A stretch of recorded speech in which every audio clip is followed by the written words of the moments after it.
Hi everyone! Welcome to our SIGGRAPH Asia course on accelerating 3D deep learning with PyTorch3D. This talk will be an introduction to PyTorch3D, which is a library for deep learning with 3D data. My name is Nikhila Ravi, and I'm a research engineer in the Facebook AI research team working on computer vision and 3D understanding, and I'm presenting on behalf of the whole PyTorch3D team. In this talk, I'll cover four main areas. First, I'll give some context on the need for a 3D deep learning library. I'll then share some of the key goals of PyTorch3D.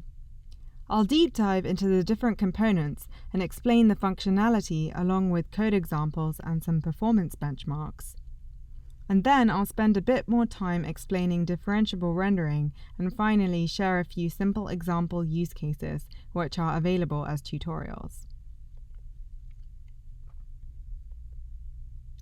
To motivate the need for a deep learning in 3D library, let's take a step back and think about what is needed to train a deep learning model in 2D, for example, for image classification.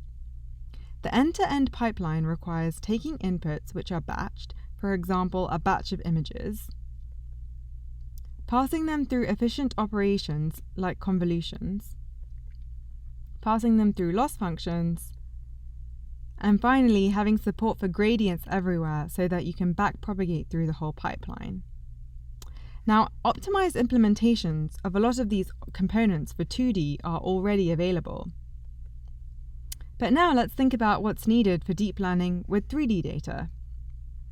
So let's look specifically at the differences between deep learning with 2D and 3D data. One training example in the 2D case might be an image of size 1024 by 1024. In the 3D case, a single mesh can have tens of thousands of vertices and faces. Next, let's consider batching. So a standard practice in deep learning is to feed models with batched inputs at train time and accumulate gradients within that batch. So this is done for many reasons, including that it leads to more robust training. For images, batching is simple, as it can be represented by a four-dimensional tensor. But meshes are more complex than images. A mesh is a collection of vertex coordinates and faces which index into the vertices.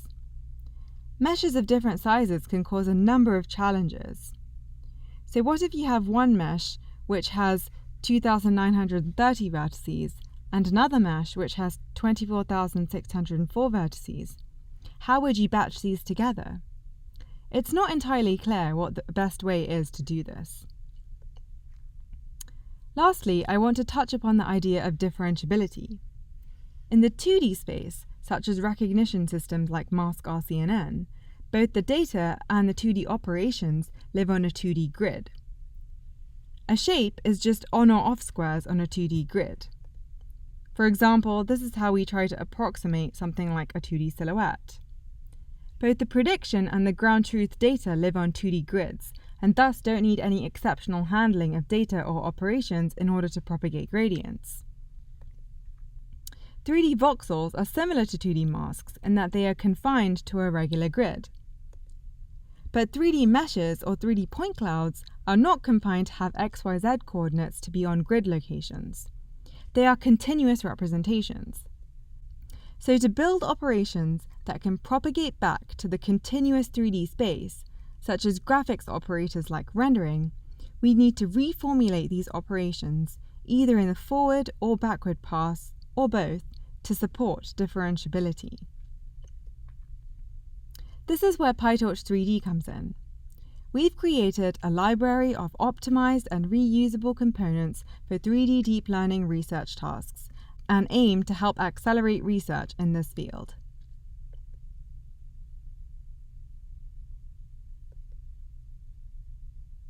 The goals of PyTorch3D are to combine the features of a good deep learning library, so being fast, modular, and differentiable, with the features needed for working with 3D data, namely supporting different 3D data formats, heterogeneous batching, and implementations of common 3D operators. I'll now shift to talk about the structure of the codebase and deep dive into some of the key components.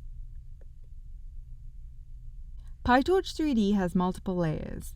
The foundation layer consists of data structures for 3D data, data loading utilities, and composable 3D transforms. The data structures handle all the batching logic and enable the operators, loss functions, and rendering to efficiently support heterogeneous batching.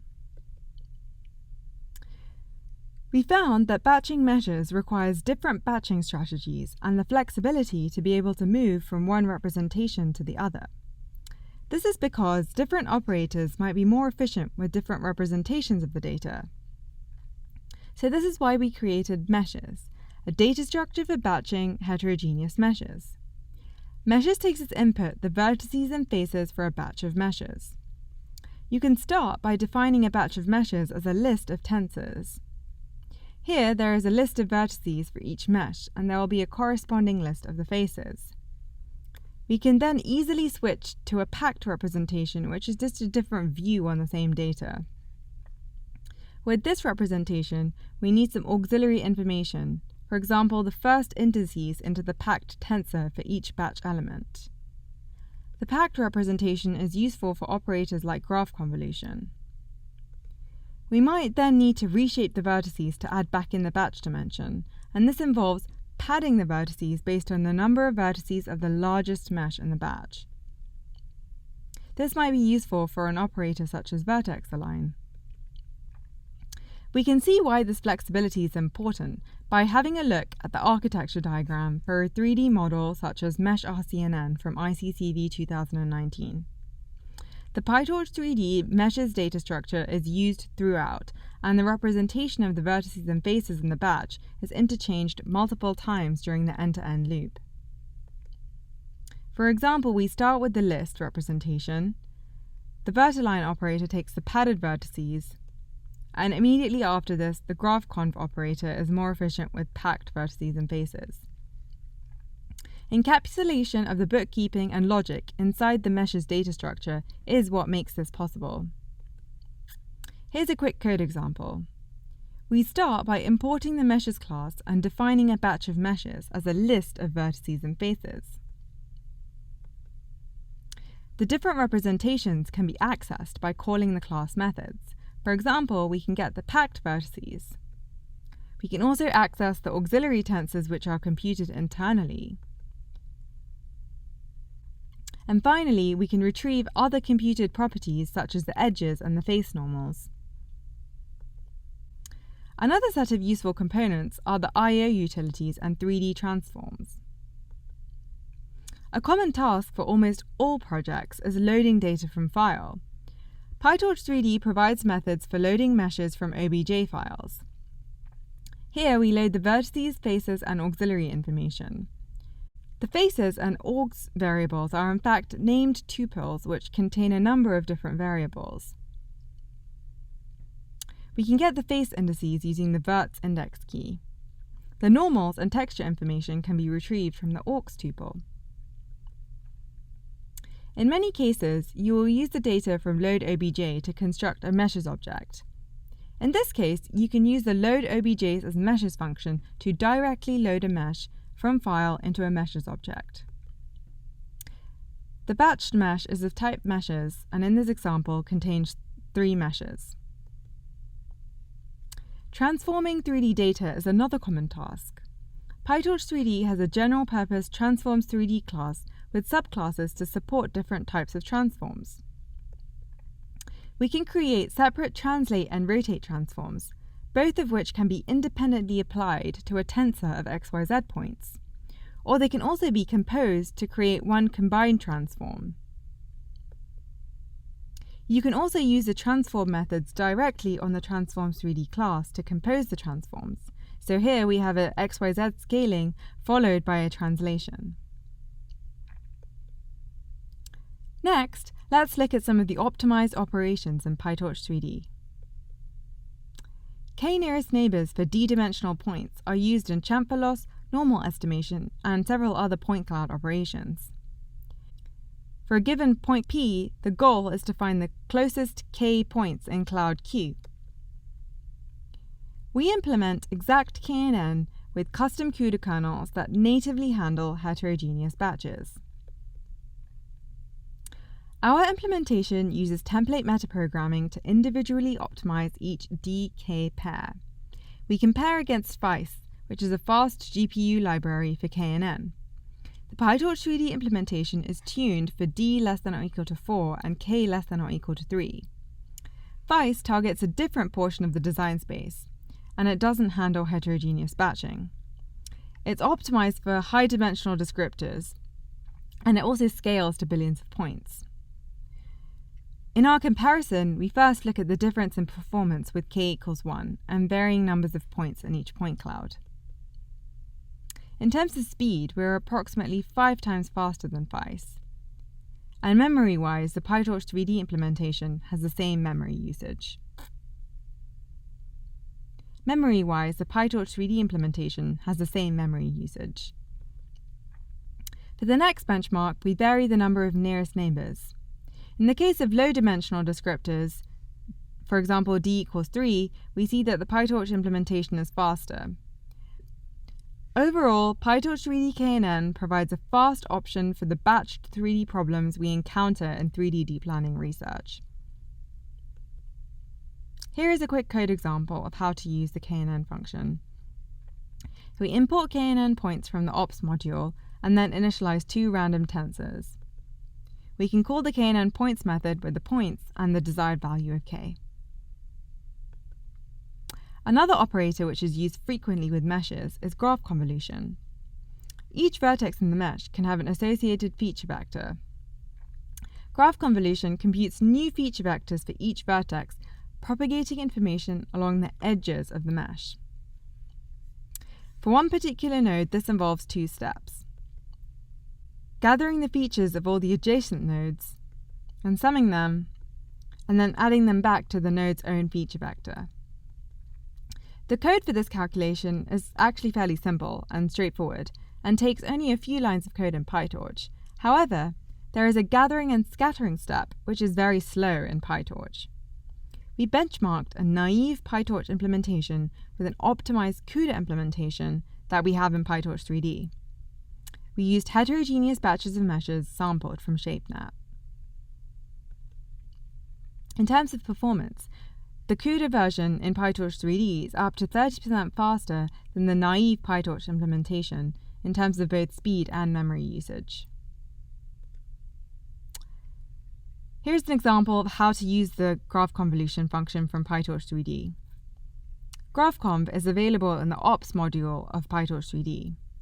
It can be initialized using the input and output dimensions, as well as the initialization function for the weights tensor, and whether the graph is directed or undirected, and by graph here I mean the mesh. We can then call the conv function with the packed vertices and edges.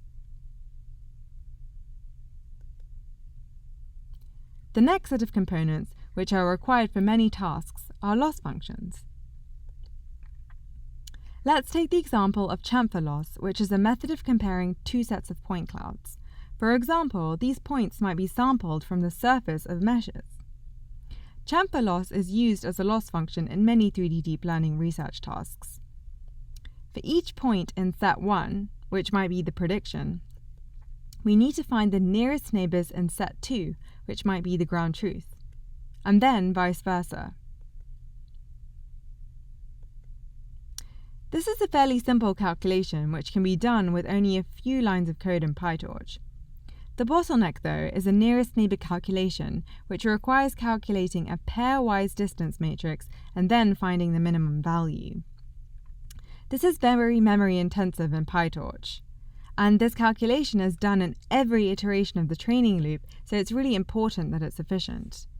We found that doing this calculation in a fused CUDA kernel is much faster. We compare the time and memory usage for the naive vectorized implementation with the optimized fused CUDA kernel for heterogeneous batches of point clouds. We notice that the CUDA version reduces time and memory by more than 12x. And in addition, with the naive approach, we encounter out-of-memory errors for point clouds with points greater than 10K, so this limits the scale and resolution of the data we can deal with.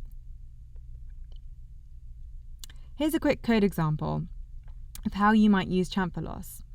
We import the chamfer distance function along with two helper functions, one to create a sphere mesh, and another function to differentiably sample a point cloud from the surface of the mesh.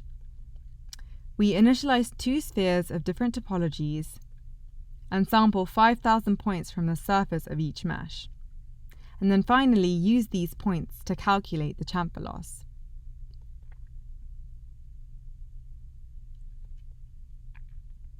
In this final section, I want to deep dive into rendering and differentiable rendering and explain the design choices made for the PyTorch3D differentiable renderer implementation. Going back to the mesh RCNN diagram, the input here is an image and the output is a mesh. But what about the reverse, going from mesh back to an image? Rendering is a process of generating a 2D image from a 3D model. It's been studied extensively in the graphics community, but the idea of adding gradients to make the step differentiable and using this step for deep learning is a relatively new and exciting area. It opens a new door for research by enabling us to relate 2D pixels back to the 3D properties of the 3D model, such as the positions of the vertices. Rendering consists of two steps, rasterization and shading. The rasterization step can be further broken down into two steps. The first step involves looking at the relative position and XY of the triangle faces to see which pixels it intersects with. The second step is called Z buffering, which involves looking at the distance from the image plane to each of the mesh faces and determining which is the closest. Both the steps in rasterization involve discrete sampling, which is non-differentiable. The second step in rendering is shading, where additional properties of a scene, such as lights and texture, are taken into account to give a color to each pixel. When it comes to making this rendering process differentiable, we're definitely not the first people to think about this idea. There are several existing papers which address these problems in different ways. We particularly liked the soft rasterizer approach and took some of the ideas and added our own innovations. I'll explain later why we think our method is more suited for experimentation. So what does having a differentiable rendering step in a training loop mean? Let's start by literally setting the scene. In a scene, we might have an object such as a mesh. This could have an associated texture map. There might be light sources. There's also going to be a camera, which is the viewpoint from which the image is generated. Now, how do all these scene properties come into play in differentiable rendering? Each of these properties could be a variable which we want to learn. For example, the position of the camera, the intensity of the light, the position of the mesh vertices. The forward pass of a differentiable renderer might look something like this. First, we transform the input data using the camera properties. Then we pass this through a renderer to generate an image, so remember this includes rasterization and shading. The image might be used as part of a loss function. And finally, we want to propagate gradients back through the whole system and update the scene properties. This is where the renderer needs to be differentiable so we can learn the scene properties. So going back to the question of why traditional rendering is not differentiable, let's look more closely at the two steps involved in rasterization. For a given pixel, if there are two triangles which intersect with it that are overlapping, I mentioned previously that the color of the closest face is assigned to the pixel. So in this case, the pixel color would be yellow. If we were to then move the yellow triangle by a small amount in the Z direction, what would now happen to the pixel color? Now the pixel overlaps with the red triangle instead of the yellow. So we see that the pixel color undergoes a step change to go from yellow to red. This step change is not differentiable. One solution is, instead of returning the closest face to the pixel, is to return the top k closest faces. In soft rasterizer, they look at every single face for a particular pixel, but we suggest that looking at the top k should be enough, where k is a user configurable parameter. This means that even occluded faces can contribute to the value of a pixel, and more importantly, the gradient from one pixel can propagate back to far-reaching vertices and occluded faces. The second problem is determining whether a pixel is covered by a triangle based on the 2D relative distance between the pixel and the triangle. Now we are looking in the xy plane. We again see a similar problem to the Z buffering case when a face is moved in the xy direction. So for a given pixel, here the center of the pixel is inside the blue triangle. And if this was the closest face in the Z direction, the color of this pixel would be blue. Now let's consider what happens when we shift the blue triangle by a small amount in the x direction.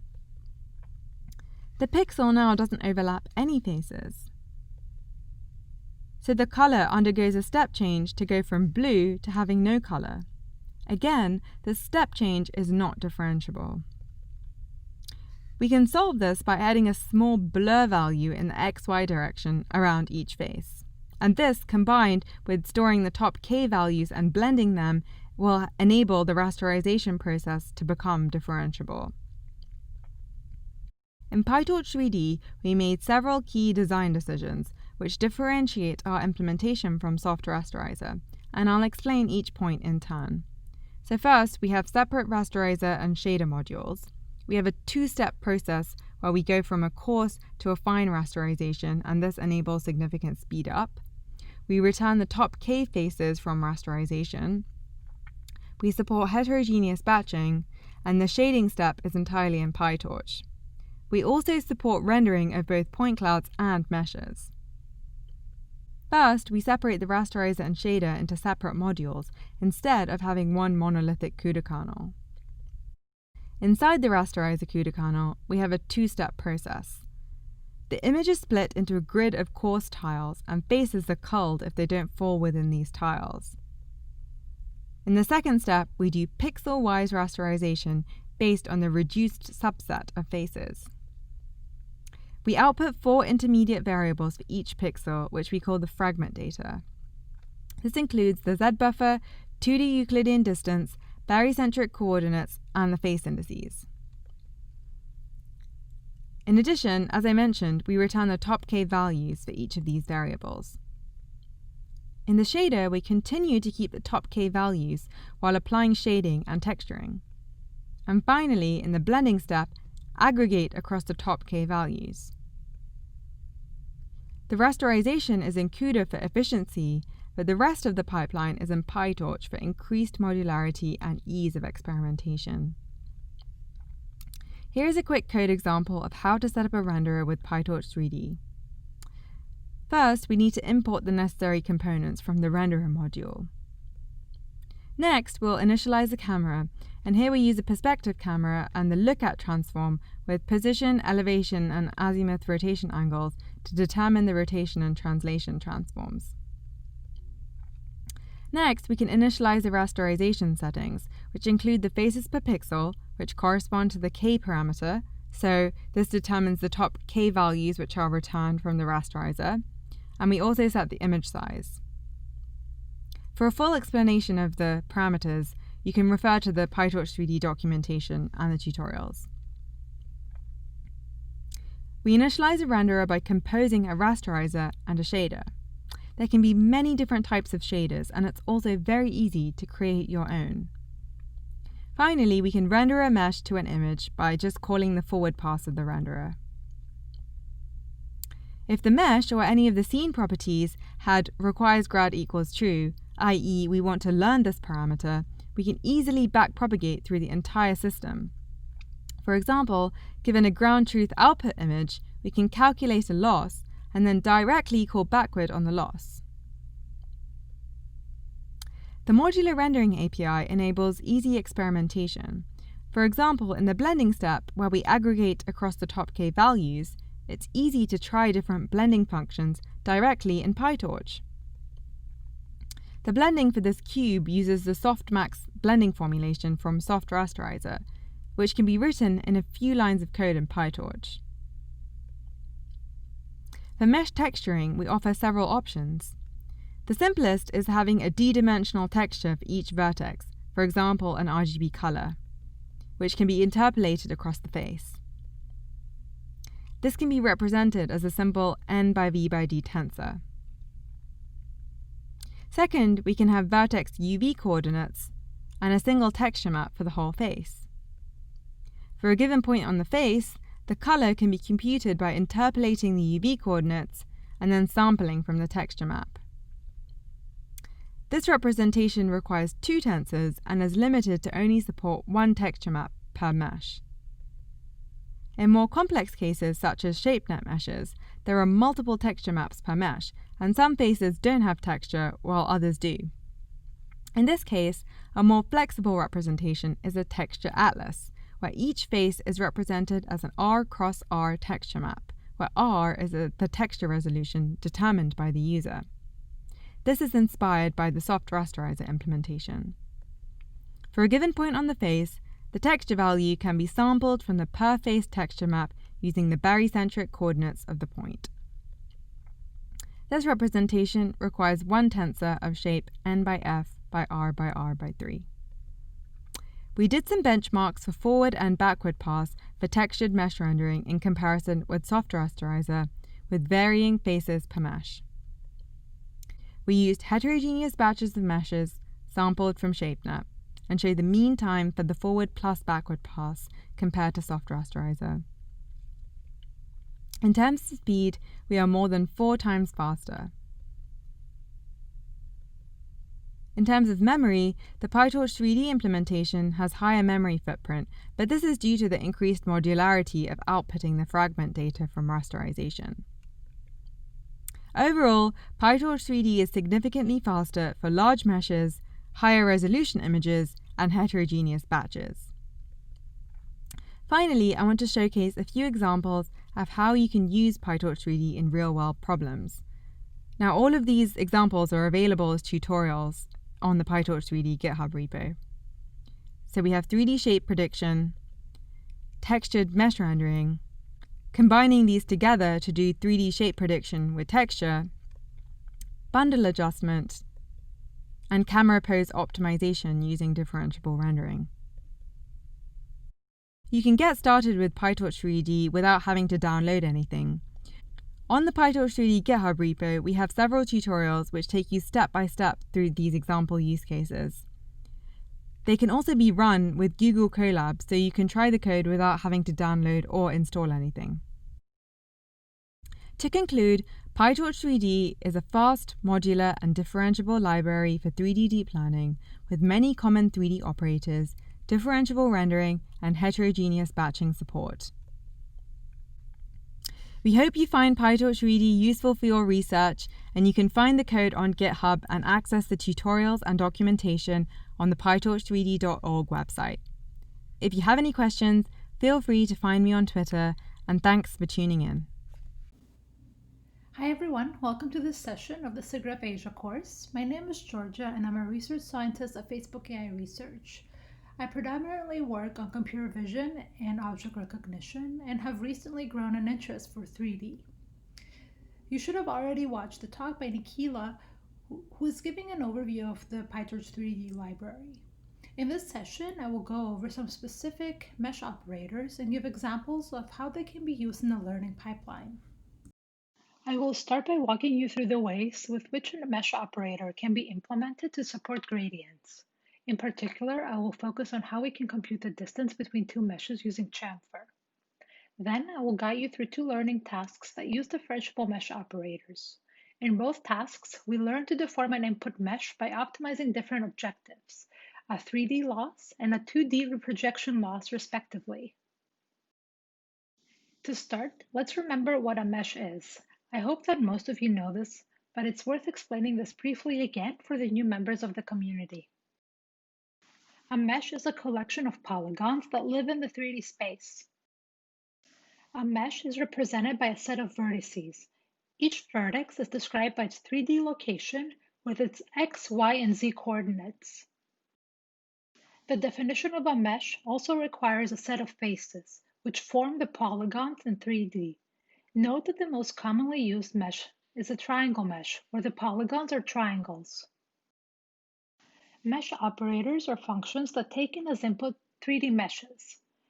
The outputs of these functions can be a scalar, for example, in the case of loss functions or regularizers, or the output could be another 3D mesh in the case of mesh transforms.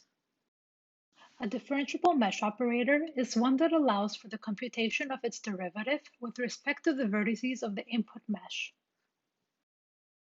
Let's consider the chamfer distance, a commonly used distance function that measures the distance of two meshes, for example, a predicted mesh and a ground truth mesh. Comparing meshes is tricky because the same shape can be represented with different mesh geometries and topologies. So how do we go about it? The idea is simple. We convert each mesh to a point cloud by sampling points on the surface of each face. Then we compare the two sets of point clouds. In a learning pipeline, you would like the conversion from the predicted mesh to its point cloud to happen online, to be fast, and most importantly, to be differentiable. This is so that you can propagate gradients through the point cloud all the way back to the predicted mesh geometry. After you have converted your mesh to a point cloud, you use the chamfer distance to compute the distance of the 2 point clouds.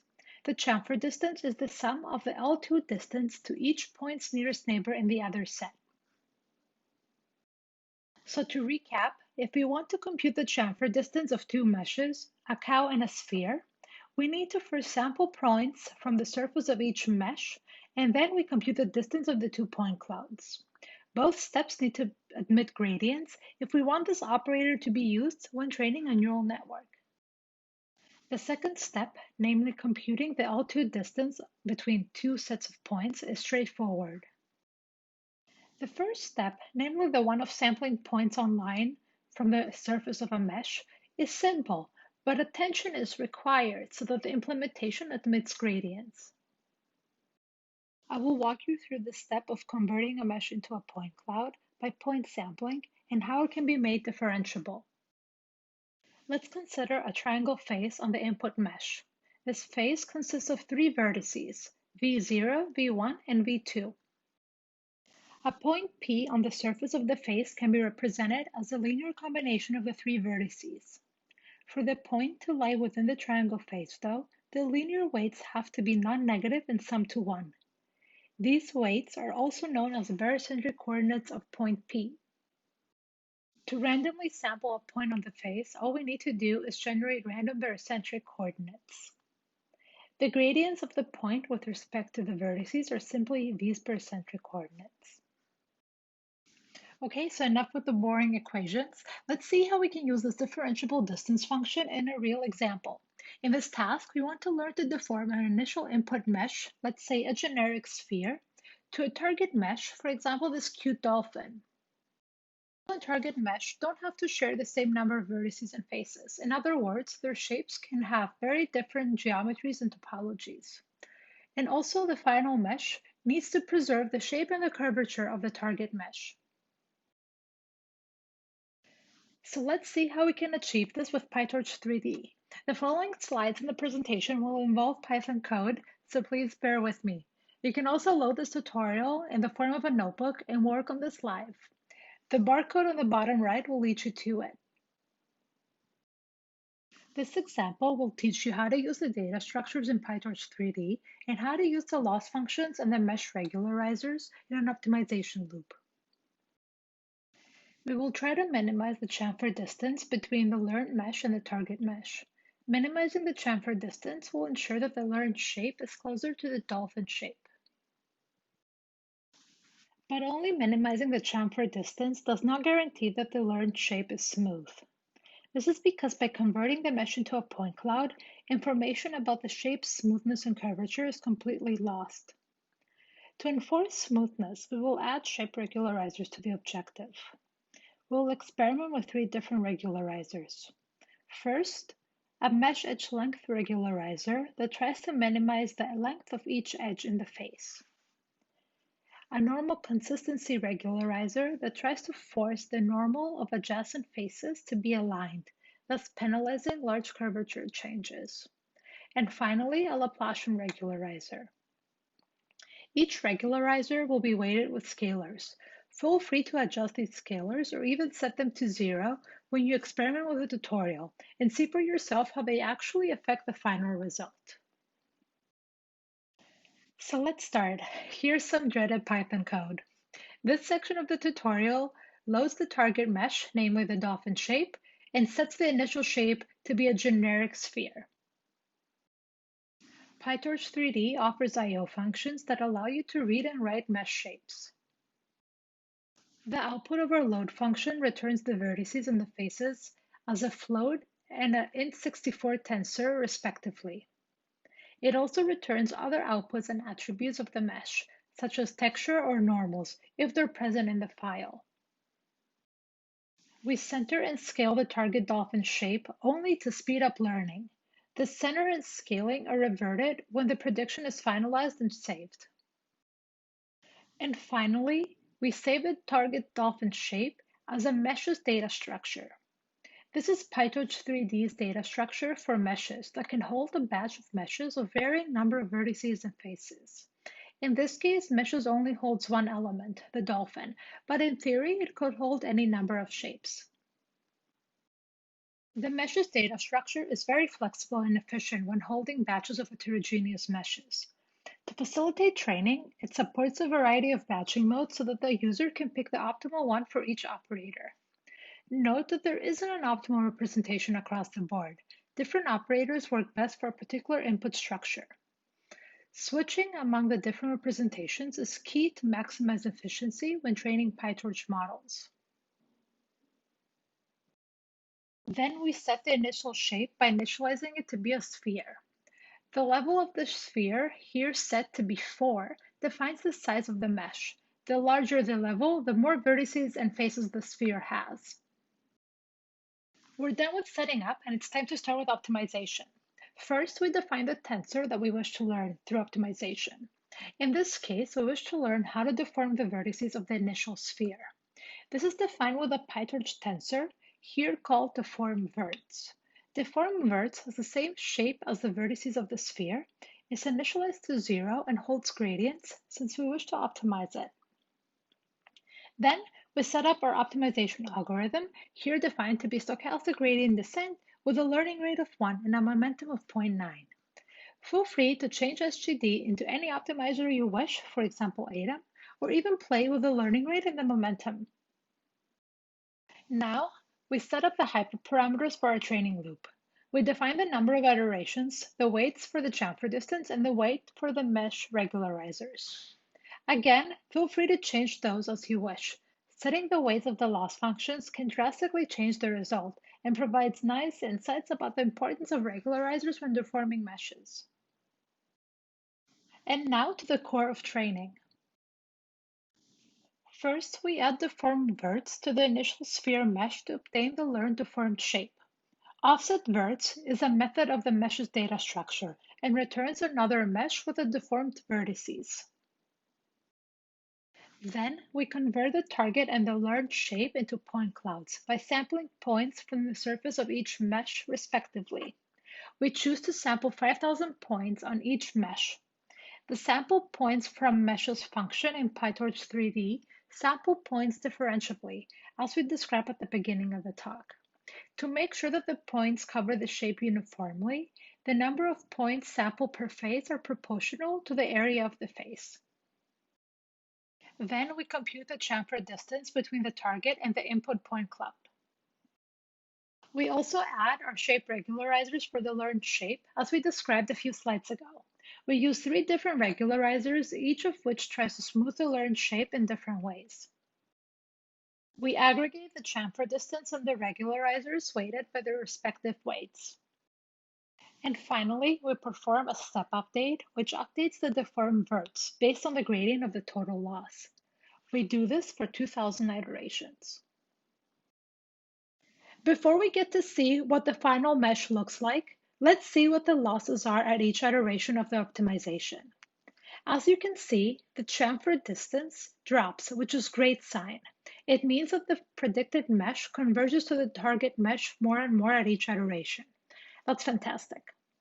The regularizers have a different behavior, and that's expected because the role is different. First, let's note that the regularizers start off being low.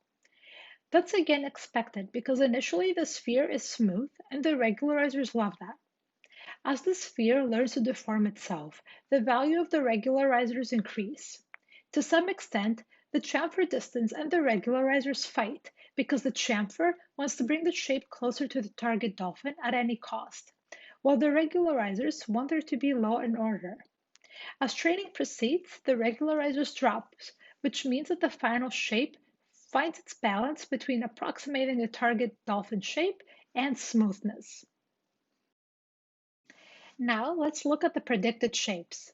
At iteration 0, we have our initial sphere. At iteration 250, we see that the sphere starts to look more like a dolphin. At 500, we see that it becomes much closer to the target shape. As training proceeds, the shape becomes better and better.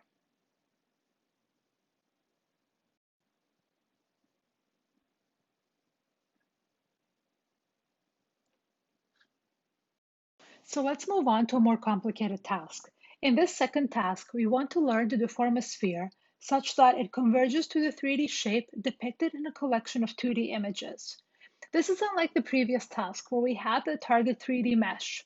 In this task, we only have 2D pictures of the 3D shape we wish to regress to. In this task, we once again start from a generic sphere. From a collection of 2D images of an object, we wish to learn how to deform the sphere so that it converges to the 3D shape of the object depicted in the collection of images. As you can guess, in this task we will resort to differentiable rendering. Let's start, again with some highly dreaded Python code. Once again, you can load the tutorial with the QR code shown on the bottom right if you wish to experiment live with me. So first, we initialize our sphere, once again choosing a level 4 icosphere. Next, we define our camera. This is the camera that we will use to render our predicted mesh. In this example, we use a simple perspective camera with randomly chosen yet fixed extrinsic parameters, that is the rotational translation of the camera center with respect to the world, and default intrinsic parameters, namely a focal length of 1 and a principal point of 0 define an NDC space. Also define some lights used while rendering at a fixed location. Step, we set up our renderer. As Nikhila has told you earlier, differentiable rendering consists of two parts, rasterization and shading. As a brief recap, rasterization computes which parts of the shape affect which pixel in the rendered image. For rasterization to be differentiable, we need to blur the edges of the rendered faces. The magnitude of the blurring is defined by the blur radius, while the abruptness of the peak is controlled by sigma. Remember that our implementation exposes the k closest faces for each pixel. K here is called faces per pixel and is set to 50. These settings, along with the camera, define the rasterizer. Next, we need to define the shader. The shader's role is to aggregate the information from the k faces per pixel into the final image. Here we use a Phong shader followed by softmax blending function. Now we set up our optimization loop. For this task, we assume a two-view training setup. The two views are used at each iteration and allow the model to resolve any ambiguities that arise from only having access to 2D images at train time. What that means is that the predicted shape is rendered and compared under the first view, then it's rotated to its second view and rendered compared to the corresponding ground truth. Once again, we define the form verts, the tensor that is to be learned that deforms the vertices of the initial sphere. In addition to the geometry of the shape, we also learn its texture. by assigning an RGB value to each vertex of the mesh. We initialize the vertex textures to be gray. This tensor, similar to deformed verts, will be learned and thus requires gradients. We define our SGD optimizer with a learning rate of 1 and a momentum of 0.9. Once again, feel free to play with the choice of the optimizer and its parameters. And now to the core of optimization. Initially, we deform the sphere by adding the deformed verts to its vertices. The result is a new mesh with deformed vertices. We also initialize the texture of the mesh with the learned vertex textures. Once again, we add our regularizers, which enforce smoothness for the predicted mesh. Next up, we render the textured mesh and compare it to its ground truth view in 2D. For a randomly selected pair of views in the batch, we render the object under the known view-specific rotation and translation parameters and compare the output of the rendering to the ground truth views. We compute the L2 loss for the silhouette views as well as the textured RGB views. And of course, as before, we aggregate the losses coming from the regularizers and the 2D reprojection losses, and we perform an optimization step. After a fixed number of iterations, we managed to learn a shape that resembles the shape depicted in the images on the left. Note that the model never had access to the ground truth 3D mesh. It had to predict the mesh only based on the given 2D views of the object. Okay, so that's a wrap. I really hope you enjoyed the presentation today. These tutorials, along with many others, are available online on our GitHub repo. Also, in this course, Nikhila, Justin, Jeremy, David, and Christoph are presenting more features in PyTorch3D and how they can be used to train deep learning models that perform a variety of tasks using meshes, point clouds, and voxels. Please tune into their talks to learn more. Finally, and before I take off, we're looking for a talented research engineer to join our team and our efforts. If you like what you saw and are excited about 3D, please contact me with your CV. Thank you all very much for watching. Hello, and welcome to this section of the PyTorch3D tutorial. In this session, I'm going to talk about textures, especially for texturing meshes, and methods for visualizing what you're working on in PyTorch3D. I'm going to be working through this IPython notebook, which you may be able to have a look at for yourself. I'm going to start by importing everything that I'm going to need for this tutorial.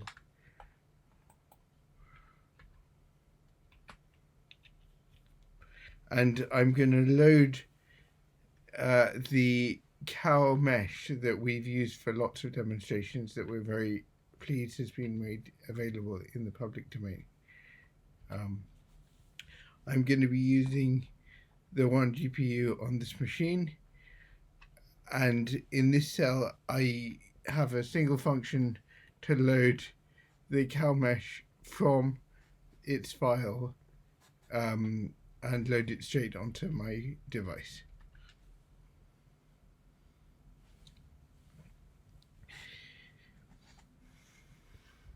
In the previous sessions, you've discussed mesh rendering and some of its options. I'm now going to create a simple mesh renderer using Phong shading, but I'm only using one face per pixel. So there's no blending among pixels in this example.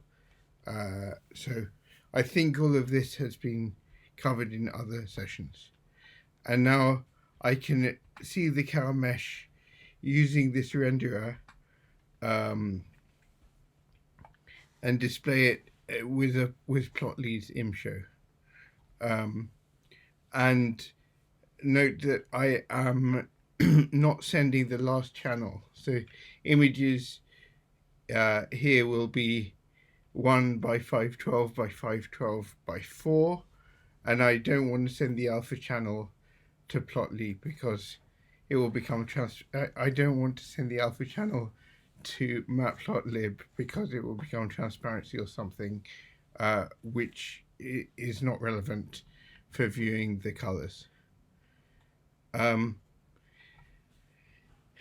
So I mentioned Plotly by mistake, but we have this function in the PyTorch3D visualization section, plot batch individually, that we will discuss more. But for the moment, it can show me the topology of the cow in an interactive Plotly plot that I can have a look at. So this is not showing the textures of the cow, but this is interactive. I can click around with in all the Plotly ways.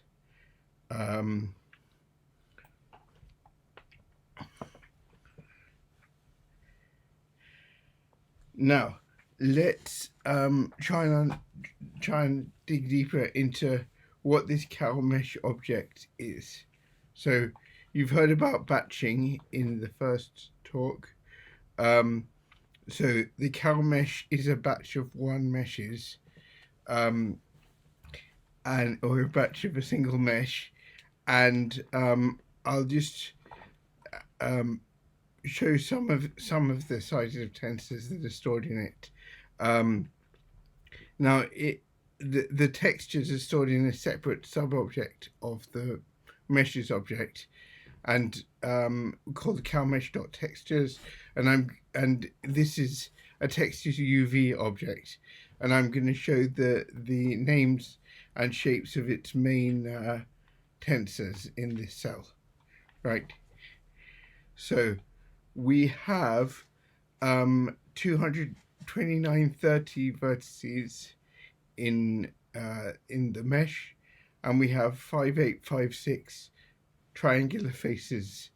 So these are the basic data that is stored in the meshes object, and I'm just using the padded representation for all of these things, but that doesn't make a big difference because there's no padding required because there's only one mesh in this batch. So in the first thing to note that the textures object has is the picture that is the texture map that we index in. So each mesh, so a textures UV object represents a picture from which a single picture from which every face in the mesh takes its image. And this is a very common way to store textures with UV coordinates. So in this particular case, the maps padded stores the actual picture. So it's a 1024 by 1024 picture with 3 colors. So then we define vertices of which are significant points of the texture map of the map itself, which we can use for the corners of faces. So in this is called the verts UV padded. So these are coordinates. They just have 2 elements, and there's 3225 of them. Note that 3225 is a bit bigger than the number of vertices in the mesh. So what we're going to have is that several faces which meet at a point, the image on each of the faces won't necessarily be the same place in the texture map. So then the only use of the verts UV padded data is when it's referenced by the faces UV padded. So the faces UV padded has the same shape as the faces padded of the mesh itself. So each face is 3 numbers, 3 integers in faces UV padded, and these specify offsets in verts UV padded. So the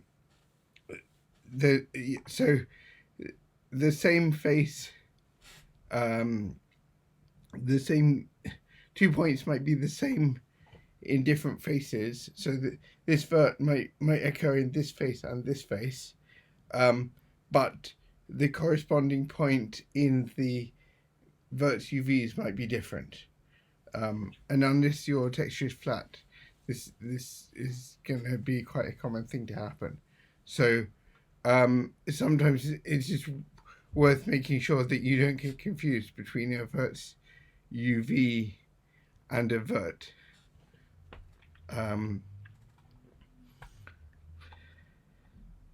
So we can take the image straight out of Maps Padded and plot that as an image with Matplotlib, and this gives us the same image that was originally stored in the mesh that the author made. So here we're just viewing the uncompressed image. On disk originally, this was a compressed image. Now, to check that you've got your verts UVs right, we have a function that can plot this image along with markings for all the points which are in the verts UVs, and this can help you to check if the texture doesn't. If you've set something up, you can use this as a comparison of what you think should happen versus what did happen. So what I expect is that not all the pictures will be background color, and the important parts of the texture of the map image will be covered with points that are used as faces. So this is not surprisingly what we will see. So the face of the cow called Spot has lots of points on it. Similarly, other places, there may be places where there's a lot of curvature or interest in the shape of the object, which might mean that there are lots of points somewhere where this is boring, but vice versa, places where this is interesting, you should definitely expect lots of points.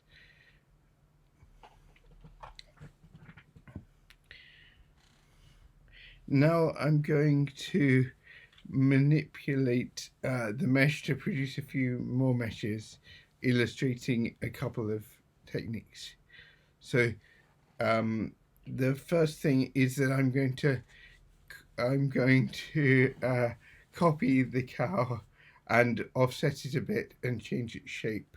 So I offset verts is used for can move a mesh in space, and scale verts can resize the mesh. So I'm making a small one, and I'm going to so the small mesh is a mesh of the cow moving a bit smaller, and double mesh I'm making a scene with the original mesh offset a bit and the small mesh as well. And then I'm going to create a batch which contains my original mesh and this double mesh that I've just made. So if you think about it, if you think of a meshes object as a container, this function join meshes as batch serves as our concatenation operator for that container. Join meshes as scene always just returns a mesh with a single element. And I can use Plotly to plot both elements of this batch by sending this batch to it. So the first one is just the cow that we've seen before. The second one is two copies of the same thing, one of which is smaller, one isn't. You'll note that in order to merge two meshes into one, I need to construct a texture map that contained both the texture maps of the originals. So when I plot the texture map, you'll see of just the second of just the double mesh, you'll see that I now have a 1024 by 2048 image instead of the single one. I've got two copies of the cow because obviously in general, when you're joining things into a scene, they won't actually have the same texture map.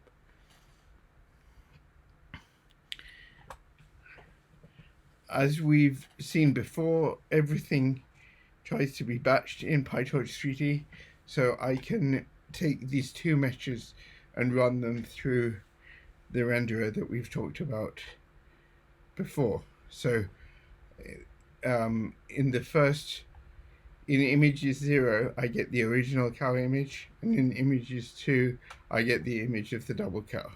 So the batches, the first dimension of the output corresponds to the batch dimension of the meshes object that I was rendering. So let's take a closer look at what happened, some of the stages in this rendering pipeline. The first is the rasterizer, which is for each pixel in the output works out where on the original mesh I need to look. So the output of rasterization is traditionally called the fragments, and here I'm just gonna run the rasterizer and show the shapes of all the tensors that come out of rasterization. I'm now just running this on the cow. So the first dimension of all these tensors is a single one. You'll remember that this renderer that I set up only has one face per pixel, so it's just the closest face that pixel would see. So one of the things that rasterization tells us is the index of that face in the original mesh. So that's a load of integers, and it goes up to approximately the number of faces in the whole mesh. Not every face is going to be visible from this view. ZBuff is the distance from the image plane, from the camera to the thing that you can see to each of the faces that correspond to that pixel. In this case, also one. So and this is padded with -1s when you can't see anything, but 3.5 units is like the furthest that of something that is visible in this image. We get barycentric coordinates on the face that we can see from each pixel, on all the faces in general that we can see from each pixel, and we also get distances. This is not relevant here, but if you have some other types of blurring in the rendering, you might be able to see pixels which are not actually visible in the line of sight. You might see faces which are not visible in the line of sight. So this is basically giving you a distance between what you can see of the face and the face itself, because you might see something that is not actually physically there. So the second stage of rendering from the rasterization, after the rasterization, is the shading. And in this case, the shading is fairly simple, and I'm just going to show two parts of the shading, but the shader is very customizable, and you can send your own function into the renderer to do the shading. You can modify this in all sorts of ways to output what you want, but here we're doing a very straightforward thing. So the first thing we want to do is ask the textures, using all this fragment information, basically what color the texture map thinks we should see down each ray of each pixel, and that we're calling the texels. So in fact, we're calling the textures object for us. So if you came up with your own textures object, you could customize how this happens. And sample textures is given this fragment information. Might not need to use all of it, but it can use lots of it. And it's also given the original faces of the mesh. We won't use this in this case, but there will be cases where this will be necessary. So the texels, let's just look at what shape that has. So it's the shape of the picture times the size of the batch, as we would expect, times the number of faces we can see in each pixel, just 1, times 3, and that 3 is for red, green, and blue. And the last thing that I want to show you of the shading is that we can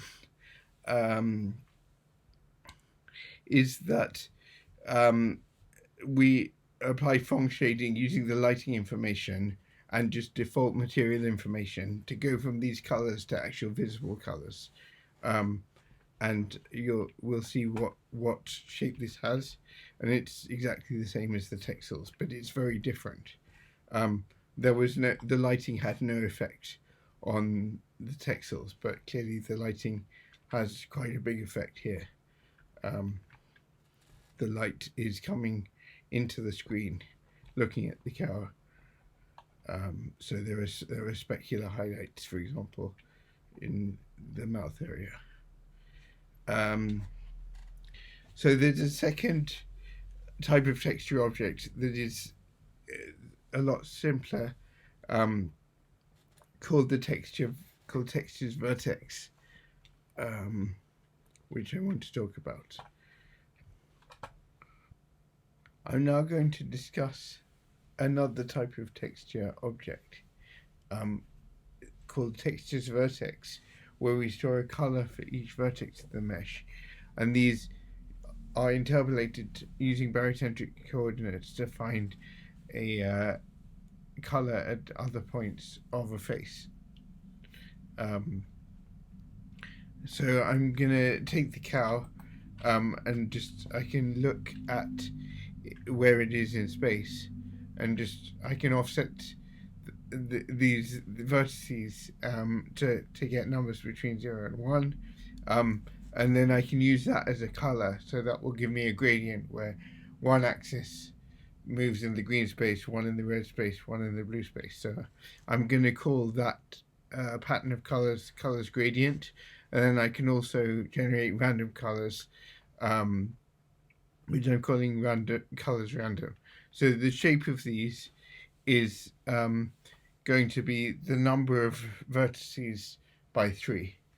So then I can create a textures vertex with a list representation of the colors I want for each vertex, and then I can create a batch of meshes with the same vertices as the cow, the same faces as the cow, and my new textures vertex as the textures. So, one thing that Plotly can do is that it plot batch individually is able to plot these meshes with the colors I've defined, rather than the plain colors that we saw before for the textures UV. So this is the cow with a gradient, and this is the cow with random colors on all the vertices. So that's not to say that the interpolation here that Plotly is giving is actually correct for what PyTorch3D uses for the interpolation, but it should be something similar. So you can get an idea of what the mesh looks like with its texture using Plotly very quickly here. So the renderer works exactly the same on this sort of mesh as on meshes with the other type of texture, and so we see with the lighting model and everything working the same. So the stages in the rendering pipeline are exactly the same, except the sampling textures is now calling into the textures into a different textures object type, and that type does actually need the locations from the mesh, unlike the that argument of sample textures is no longer unused in this example. the final thing I want to talk about is making a point cloud from a mesh just by sampling points. So to do this properly, you want to think of the mesh as like a 2D surface. So you want to, things will come from a face with more probability if that face has a larger area than other faces. So we have a sample points from meshes function. You can provide a mesh and the number of points you want, and we will get the points and colors out of the mesh as tensors. And we can make a point clouds object. So this is a batch of point clouds which contains one point cloud using that data. Now we can send this data into Plotly with Plotbatch individually, and we can see the point cloud in Plotly, and this again displays the colors. So this is effectively just a 3D scatter plot that you can use to visualize the mesh. And as we can see, this is the cow, but these are just points. But this looks nicely covered in points. So again, there are many things you can do with point clouds with PyTorch3D. For example, there are the point cloud rendering facilities, and so we have the structure that can be used with that. And so the last thing I wanted to show you with the Plotbatch individually Plotly wrapper that we have in PyTorch3D is that you can supply point clouds and meshes. You can do this with batches of point clouds and batches of meshes. So here I'm going to send in this point cloud that we have together with the first vertex colored mesh. I'm just going to show you two meshes in the two things in the same Plotly scene. Let me just explain that here I'm indexing from a mesh. So vertex colored mesh, if we remember, is a batch of two meshes with textures vertex. The first was colored with the gradient depending on X, Y, and Z, and the second had random vertex colors. So when I do vertex colored mesh 0, this returns the meshes object containing just the first mesh in vertex colored mesh. So this is a meshes object of length 1. This is a point cloud object of length 1. In fact, I'm just moving them so that they lie at different points in space. And so these will be plotted in a scene, and I can see them together. So there are in fact 3 types of object that you can put into a scene with our Plotly wrapper functions. We've seen point clouds and meshes. The third is you can put in representations of cameras. So simple, if you want to visualize camera locations, you can put those in the same scenes together with everything else. So today I've been through 2 of the textures objects for meshes in PyTorch3D, textures UV and textures vertex, and I've shown you several visualization facilities that PyTorch3D provides. Thank you very much. Hi, I'm Justin Johnson, and I want to tell you today about some of our recent work on making 3D predictions with 2D supervision. And throughout, I want to showcase how some of the features of PyTorch3D are helping enable this research. So to start off, I'd like to say that 2D computer vision is working really, really well. These are some example predictions from a panoptic feature pyramid network that is making predictions about what's going on in 2D images. And as we can see, some of these systems now work really, really well.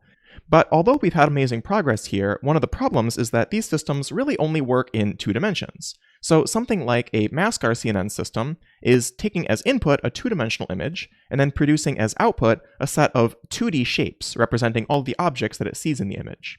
But the problem is that our world is not really two-dimensional. Our world actually has a third dimension. So we should build computer vision systems that know how to make predictions in 3 dimensions as well. So to that end, we wanted to try to push these recognition systems from 2 dimensions into 3 dimensions. As an example system, we have something like the mesh RCNN that we'll talk about a little bit more. So one question is, why might we care about 3D perception or 3D prediction at all? And I think it's because there's a lot of important use cases that are coming out that could really benefit from better 3D computer vision. One, of course, is autonomous vehicles, that if we're going to build these robots that drive us around to places, they need to understand the 3D structure of the world through which they are traveling. Another pretty important application is that of augmented and virtual reality. Another kind of more philosophical point is that the world itself is 3-dimensional, and hopefully by baking in the notion of 3-dimensionality, it could hopefully help with some of the existing computer vision tasks. Like maybe disentangling a lot of objects that are all cluttered together, or recognizing objects from novel viewpoints, like this underside view of a cat. Right? Like if we had systems that understood the 3D structure of these objects, maybe they would better be able to improve our 2D recognition as well. But one of the big key challenges when trying to work with 3D computer vision is that of supervision. So in 2D, we often work with 2D supervision. Like we ask people to go in and annotate on training images what types of objects are present and where they're located in the 2D image. And these kinds of annotations are kind of expensive, but we do know how to collect them. So given a budget and given a data set, we can go and collect 2D annotations on those images that will enable us to make really high quality 2D predictions. Now, if we wanted to make sort of corresponding predictions in 3D, it's not really clear that this supervised approach is going to scale, because labeling 3D information in images, like 3D shape or depth or pose or camera position, are not really naturally annotated by people. Or even if they were, they're going to be really expensive to annotate at any kind of scale. So as a result, if we want to be as successful in 3D recognition as we have been in 2D recognition, then we should probably try to avoid dependence on these expensive 3D annotations. And instead, it's probably better to figure out ways to train systems that can make predictions in 3D while making use only of the types of relatively inexpensive annotations that we know how to scalably collect in 2D. So for 3D recognition to succeed, we think they need to rely primarily on 2D supervision. So to that end, in today's talk, I wanted to talk about 4 points that push towards this goal of making 3D predictions using only 2-dimensional supervision. So the first task I wanted to talk about is that of supervised shape prediction. The idea is that we want to build systems eventually that can make 3D predictions using only 2D supervision. But that's kind of tricky. So as a bit of a starter task, we'll work in a supervised setting where we just want to figure out the right architecture and losses and setups for training these kinds of algorithms. So that brings us to this project called Mesh RCNN that we published back at ICCV 2019. And the task in Mesh RCNN is to take as input a single 2-dimensional RGB image and then output a set of detected objects. And then for each of those detected objects, we're going to output a bounding box, a category label, a 2-dimensional segmentation mask, as well as a triangle mesh giving the 3D shape of that object in 3D space. And now for most of this, we build on top of the mask RCNN system for a lot of the 2D recognition machinery in this system. And the novelty here is we kind of attach this extra mesh head onto a mask RCNN system. And the question here is then kind of what's the right architecture that we can use for predicting triangle meshes? Because now this is a sort of object that we just don't have as much experience with predicting in computer vision. So then the pipeline in Mesh RCNN is that we start from an input image, and then from that input image, we do coarse 2D recognition by building on all the same machinery that makes mask RCNN work. And then for each of those detected objects, we go and we make a prediction about the coarse 3D structure of each of these objects using a voxelized prediction. And this can be framed as a binary classification problem. We just want to classify for every voxel in a regular grid whether or not the shape occupies that region in space. Now these voxels are great, but they're a pretty coarse-grained representation of the objects. So then after we make these coarse voxel predictions, then we convert the voxel predictions into a mesh, and then we do some refinement on the mesh to then output these fine-grained 3D meshes for each of the detected objects. So then the architecture in a little bit more detail, we have this mesh prediction head operating on top of the ROI aligned features that come out of each mask RCNN ROI. We have this voxel branch that goes and predicts the coarse voxel predictions that we then convert into a cubified mesh. And this operation of converting a set of voxel predictions into a blocky QB mesh is this cubify operator that we have implemented efficiently in PyTorch3D. Then once we have this initial blocky mesh, then we feed it through multiple stages of mesh refinement, each of which involves 3 steps. One is vert align, where we project the positions of the vertices back onto the image plane to sample an image aligned feature. The next is graph convolution that trades information across adjacent vertices in the mesh. And then finally is a refinement operator where we adjust the positions of all the vertices in our predicted mesh. And then these vert align and graph convolution operators are both efficiently implemented in PyTorch3D. So then one of the main novelties in this approach is really this hybrid shape representation, where we first predict with voxels and then refine into meshes. And when we compared this hybrid shape prediction approach against prior work that relied only on single shape modalities like point clouds, voxels, or meshes, then we saw improved quantitative performance on this standard ShapeNet benchmark. The qualitative results here, I think, are more interesting than the quantitative. So here we're showing at the top some example image. In the middle is a 3D mesh predicted by a baseline model. And at the bottom is our 3D mesh predicted from our hybrid mesh RCNN system. And the key thing to notice here is that because we first predict voxels and then refine into meshes, it allows us to predict meshes with arbitrary mesh topology. And this shows up in the fact that we're able to predict these objects which have sort of non-trivial mesh topology, potentially with holes. And the main data set on which we test our approach is Pix3D. Pix3D gives us these images with aligned IKEA furniture meshes, and that gives us some supervision on which to train our system. So we can look at some predicted meshes on Pix3D, and we see that Mesh RCNN is both able to detect objects in these images, as well as predict complicated and non-trivial 3D meshes for each of the detected objects. In looking at a couple examples, we see that Mesh RCNN is able to predict many objects per scene because it builds on top of an object detection framework.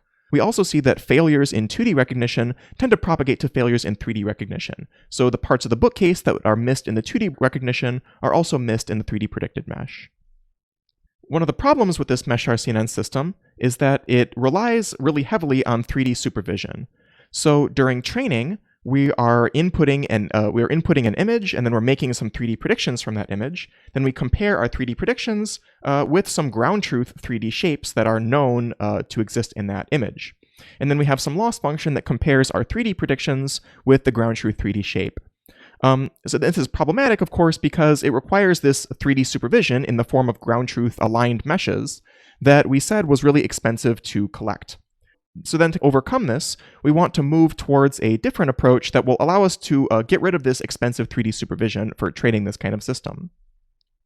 So our solution is to use this idea of render and compare, or inverse graphics. So here what we want to do is take an input image, make a 3D prediction, and then render that 3D prediction back into 2D, and then compare our rendered 3D prediction together with some 2D annotations using some loss function that only compares things in 2D. And then if we're able to backpropagate from this 2D loss function all the way into the weights of our model, then this would conceivably allow us to train a kind of 3D shape prediction system, even though we only have access to 2D supervision.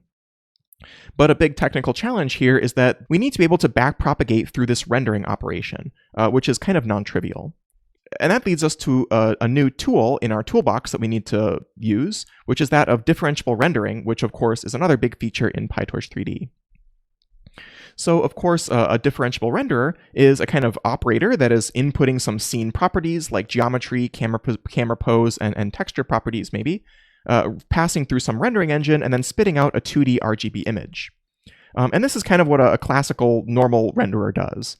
But then what makes it differentiable is that this RGB image is expected to be passed on into some other part of the system, and then eventually we'll receive back some gradients giving the derivative of some loss function with respect to the pixels of this RGB image. Then we'd like to backpropagate this gradient through the rendering engine to compute the gradients of the loss function with respect to the mesh, the vertex positions, the camera position, the texture, and all the other sorts of scene properties that the rendering engine received as input. And then this backpropagation pass is what makes it a differentiable renderer and allows us to slot it in as an operator into deep learning pipelines. So then to make rendering differentiable, we kind of need to think a little bit carefully about what is rendering at all. At a coarse level, some traditional renderers consist of two major pipelines. One is rasterization, where for every pixel in our image, we want to check which primitives are sort of hit by that pixel. And then the second is shading, where we want to actually go and compute the final color of each pixel in our image. And now what's interesting is that this shading step is often sort of naturally differentiable because it might involve things like barycentric interpolation to interpolate vertex data over the interior of a face, which is differentiable, or various types of lighting calculations involving normals and positions of lights. And all of those sorts of computations are sort of naturally differentiable, and there's no fundamental problem with backpropagating through them. But the rasterization step leads to some trouble with differentiability due to boundary effects and occlusion effects. So then to see this a little bit more concretely, let's imagine zooming into one pixel in our rendered image here. And then here we're showing an example with kind of a blue triangle and an orange triangle. And then here, right now, the blue triangle is in front of the orange triangle. Imagine smoothly changing the x coordinates of those two triangles. Then once the blue triangle moves away from the orange triangle, then all of a sudden the orange triangle will become visible, and then there'll be a step change in the color of that pixel. Right? So then if we kind of plot the color of the pixel as a function of the x position of the blue triangle, then we get this sort of non-differentiable step function. And now we have a similar problem if we imagine plotting the color of a pixel as a function of the z position of that blue triangle. Right? Because right now the blue triangle is in front of the orange triangle, but then as we smoothly vary its position along the z-axis, then once the blue triangle goes behind the orange triangle, then all of a sudden that pixel's color will jump sharply to orange all at once. And that gives us another kind of non-differentiable step function that is just not amenable to gradient-based optimization. And now the solution that we use here is to kind of blur out these boundaries by making two kind of steps. One is to make triangles become transparent as we move towards the boundary. And then the second idea is that we want to blend the influence of multiple triangles when computing the final color of each pixel. And taken together, these two tricks have the effect of smoothing out these non-differentiable step functions when we plot the color of the pixel with respect to the position of the faces. And of course, we're not the first to come up with this idea of differentiable rendering. There's been a bunch of different differentiable renderers that have come before us. But kind of one of the major features in PyTorch3D is a kind of efficient and modular and easy to use differentiable renderer that we hope can be really useful for people working on problems where this might be helpful. And then, compared to this previous differentiable renderer called Soft Rasterizer, we make 4 big changes that improve both efficiency and modularity of our renderer. The first change is basically how many faces do we blend when computing the color of each pixel. So in Soft Rasterizer, they blend all faces that cover the pixel, whereas in PyTorch3D's renderer, we make an approximation and only consider the nearest k faces to the pixel. And this allows us to save a lot of computation.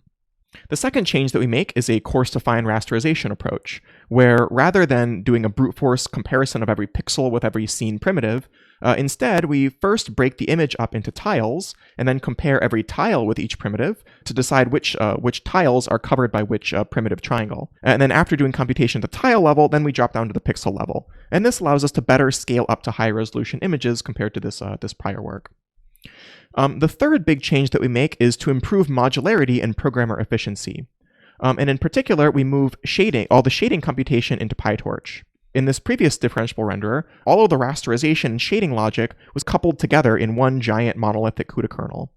But now in PyTorch3D, we decouple this, and we implement the rasterizer in a big CUDA kernel, and have the rasterizer kind of emit intermediate values that can then be used to perform shading operations.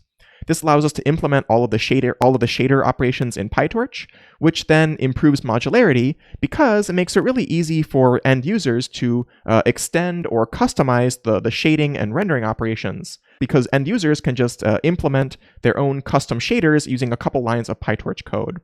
The fourth big change that we make is that of heterogeneous batching. So in a single forward pass, we can render a batch of images where associated to each image is a mesh that has perhaps different numbers of vertices or different mesh topology among every mesh in the batch.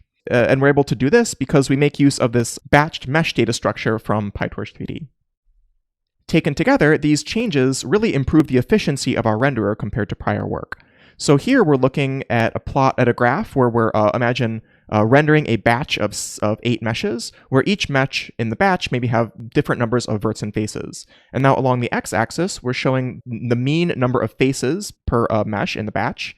So we have bigger, more complicated meshes going to the right. And then the y-axis shows the rendering time of both the forward and backward passes of our renderer. So green shows this prior work, soft rasterizer, and then in blue and orange, we're showing 2 different settings of our PyTorch3D renderer, which is more than 5x faster than this piece of prior work.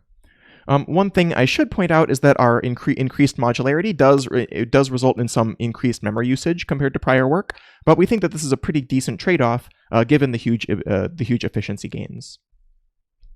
So now that we have this new tool of differentiable rendering provided by PyTorch3D, we want to show how we can apply this tool to tackle a couple new tasks. So the first task is unsupervised shape prediction. So this is kind of going back to the same shape prediction problem that we saw in MeshRCNN, where we want to input an image, and then from that 2D image, we want to predict a 3D shape in the form of a triangle mesh. But now, unlike MeshRCNN, which relied on 3D supervision, where we had a ground truth mesh for each image, instead we want to relax this and use differentiable rendering to provide only 2D supervision in order to train this kind of mesh prediction system. So then rather than comparing the predicted shape with a ground truth shape, instead we'll render our predicted shape using a differentiable silhouette renderer implemented in PyTorch3D to produce a 2D silhouette of our predicted shape. And then this predicted silhouette will compare with a ground truth silhouette that gives a 2-dimensional projection of the ground truth 3D shape. Then we'll compare our predicted silhouette with the true silhouette, which is now a loss that requires only 2D supervision. Then we'll backpropagate through the renderer in order to make updates onto our shape prediction model. But now, one problem with this setup is that 3D shape is really fundamentally ambiguous from a single view. So then what we'll do is actually supervise a second viewpoint during training as well.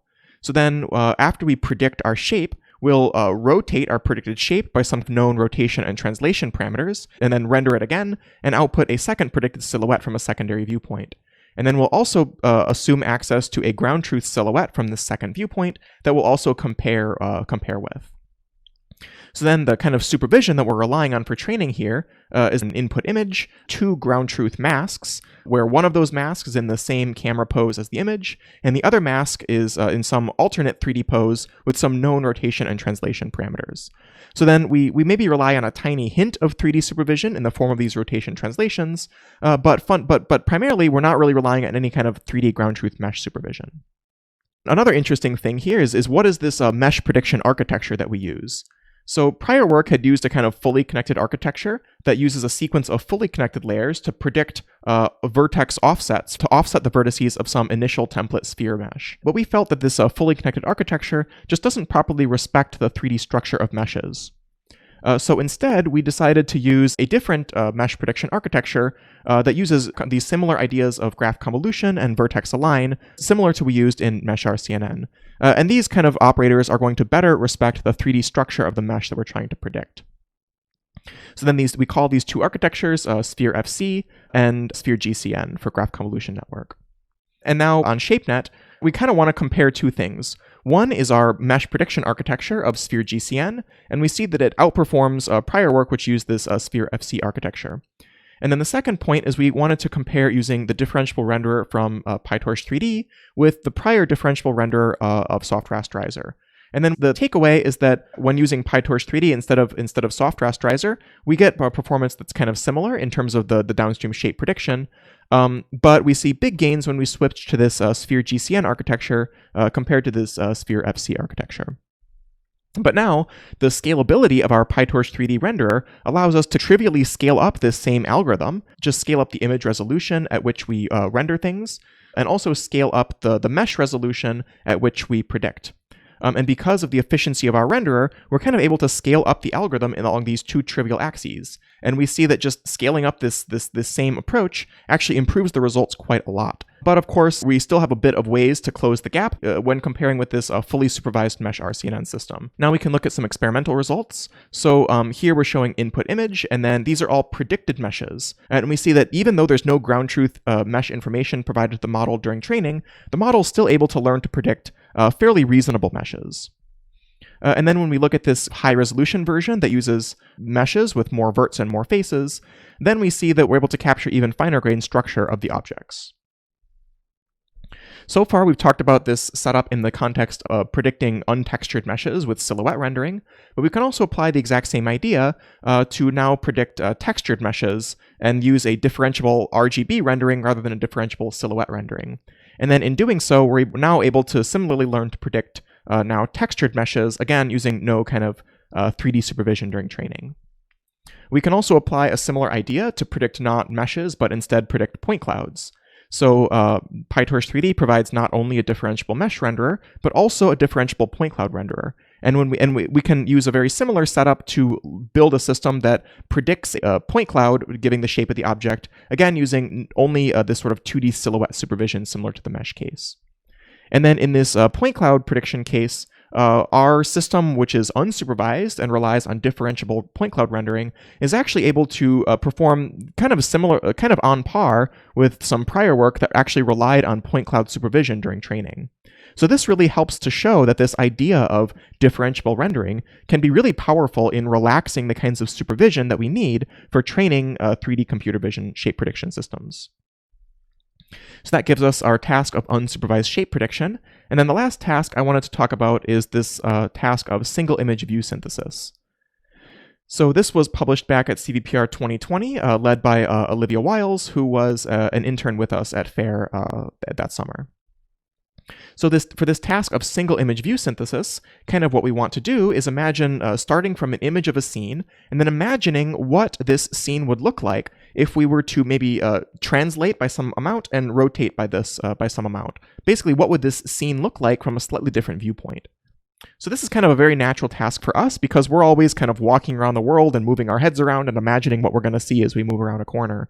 But this task is pretty challenging for a computer vision system. Right, because one challenge is that good view synthesis actually requires a knowledge, pretty fine-grained knowledge of the 3D structure of the scene, right? Because we know that we need to know that the bushes are kind of closer to us than these trees in the distance, and as a result, they should sort of move different relative amounts as we move the camera. Another challenge is that we need to in-paint missing regions, right? So as we kind of move from one viewpoint to another, certain regions might have been occluded in the original viewpoint and then come into view in the second viewpoint. So then to do good view synthesis, we also need to sort of provide pixels for these regions that become disoccluded once we move the viewpoint. Our goals in this single image view synthesis task is that first we want to tackle complex realistic scenes, right? We don't want these single objects that we saw from the ShapeNet dataset. Instead, we want to tackle kind of complex realistic imagery. The second point is that we don't want to rely on any kind of 3D supervision in the form of ground truth depth or anything like that. Instead, we want to train only with pairs of images and rotation translation between them. And then the third point is that at test time, we want to rely only on a single input RGB image. So that at test time, we want to be able to input a single RGB image into the system, along with the desired rotation and translation from which we'd like to view the scene from the different viewpoint, and then have the system spit out an image of the scene from that secondary viewpoint. And then fourth is that we want to have an end-to-end differentiable neural network-based system to attack this problem.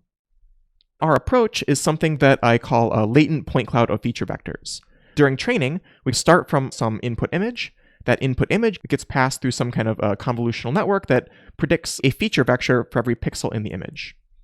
Then separately, we're going to pass the input image through some depth prediction network, which is going to also predict a depth for every pixel in the image.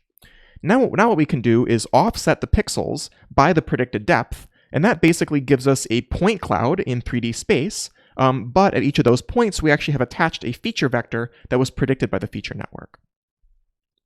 Now what we can do is then apply this known rotation and translation that specifies the viewpoint from which we'd like to view the scene, now use differentiable point cloud rendering to project this point cloud of feature vectors differentiably down onto this second image plane. And now this sort of rendered tensor of feature vectors can then be passed to a generator network, which is going to output the pixels of our predicted image.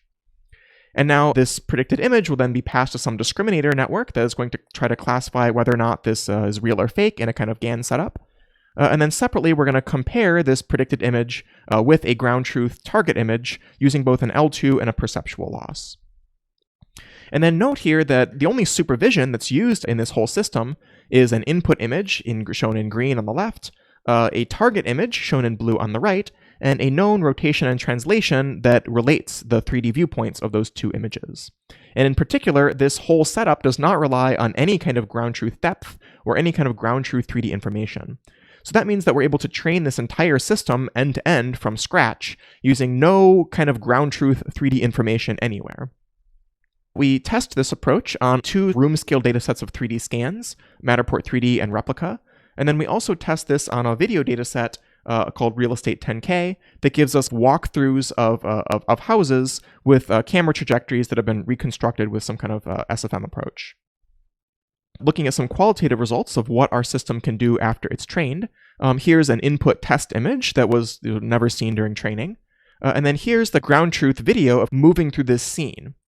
And now here is our system's predicted images of moving through that scene in the same way.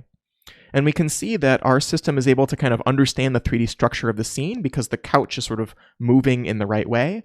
It's also able to properly outpaint missing regions that were not visible in the original input image. For example, on the left side of the image, we see that the model kind of continues this railing in a plausible way. Here's another example showing the same idea that kind of shows us walking into a room, and our system is able to also do a pretty good job at mimicking this 3D motion through the scene. And our system also works on outdoor images. So here's an example showing not an indoor scene, but actually an outdoor scene where we're kind of walking down this path, and we're still able to do reasonable view synthesis, even in these fairly complicated outdoor scenarios. One way that we can try to evaluate the kind of 3D knowledge of the world that our system has understood is just by visualizing the 3D point cloud structure that it predicts on individual images. Here we're kind of showing the 3D structure of this input image that had been predicted by the depth prediction network. And this shows that the model learns to predict very reasonable sorts of 3D structure of the scene, even though it's never trained with any kind of ground truth depth or 3D information. Another kind of cool thing we can do with this model is actually zero-shot generalization to new datasets. So what we can do is train our model on the Matterport dataset, and then at test time, run it on images from the Replica dataset. And our model is able to generalize at test time to novel datasets without too much difficulty. Another thing we can do is zero-shot generalization to higher image resolutions.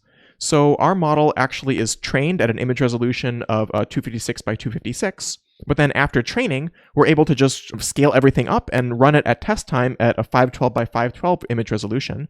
And then our model is able to pretty plausibly scale up to these higher image resolutions, even though it was only trained at lower resolutions. And when we compared to some prior work for view synthesis that was based more on voxel-based approaches compared to our point cloud-based approach, we saw that they just really were unable to scale to new image resolutions at test time in this way. So that's kind of the last task I wanted to talk about. So then when we put all these things together, we've sort of seen that we've started to take some baby steps towards making 3D predictions about images using only 2D supervision. So then we saw this task of supervised shape prediction, where the mesh RCNN system gave us some ideas about how we can build neural network systems that are able to output meshes. And that made use of all the kind of mesh data structures and mesh losses from mesh RCNN.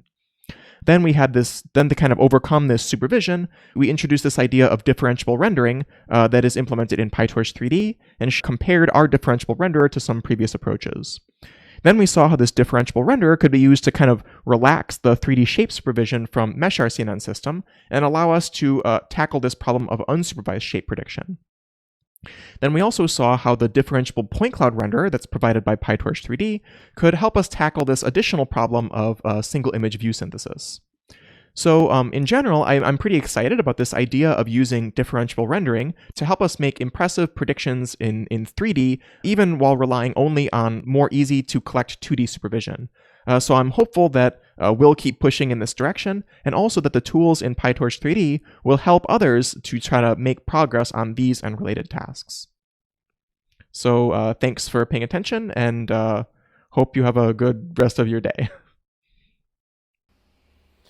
All right, hi everybody, my name is David from Facebook AI Research in London, and this presentation will give an overview of a new set of tools which have been implemented for processing volumes in PyTorch3D. And so in this presentation I will first give an overview of the new implicit surface renderer which has been implemented in PyTorch3D. I will then describe how we can use the implicit renderer in order to render volumetric grids. And then finally, I will talk about applying the implicit renderer for learning 3D object categories from videos in the wild.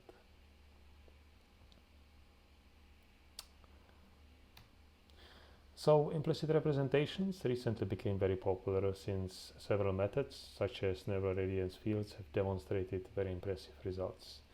And since PyTorch3D is currently supporting only rendering of meshes or point clouds, we decided to implement a set of tools for rendering implicit surfaces to also facilitate research in the area of implicit function rendering. And so we will first start with a bunch of formal definitions to set up the stage for the implicit rendering. So an implicit surface is constructed with the help of a function phi, which maps 3D points x to a scalar value. More specifically, the function phi defines the surface as a level set of the function.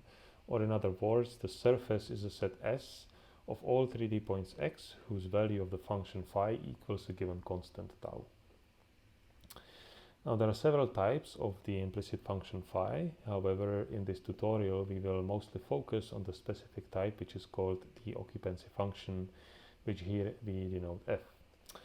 So the occupancy function basically assigns to the 3D points values between 0 and 1, such that if the value is 0, then this denotes a point which is completely transparent. If the value is 1, then this denotes a point which is on an object surface. So consider a scene like this with an apple in the middle. For instance, the point x on the surface of the apple would yield an occupancy function value of 1. In case of a free space point x prime, we would get an occupancy value of 0.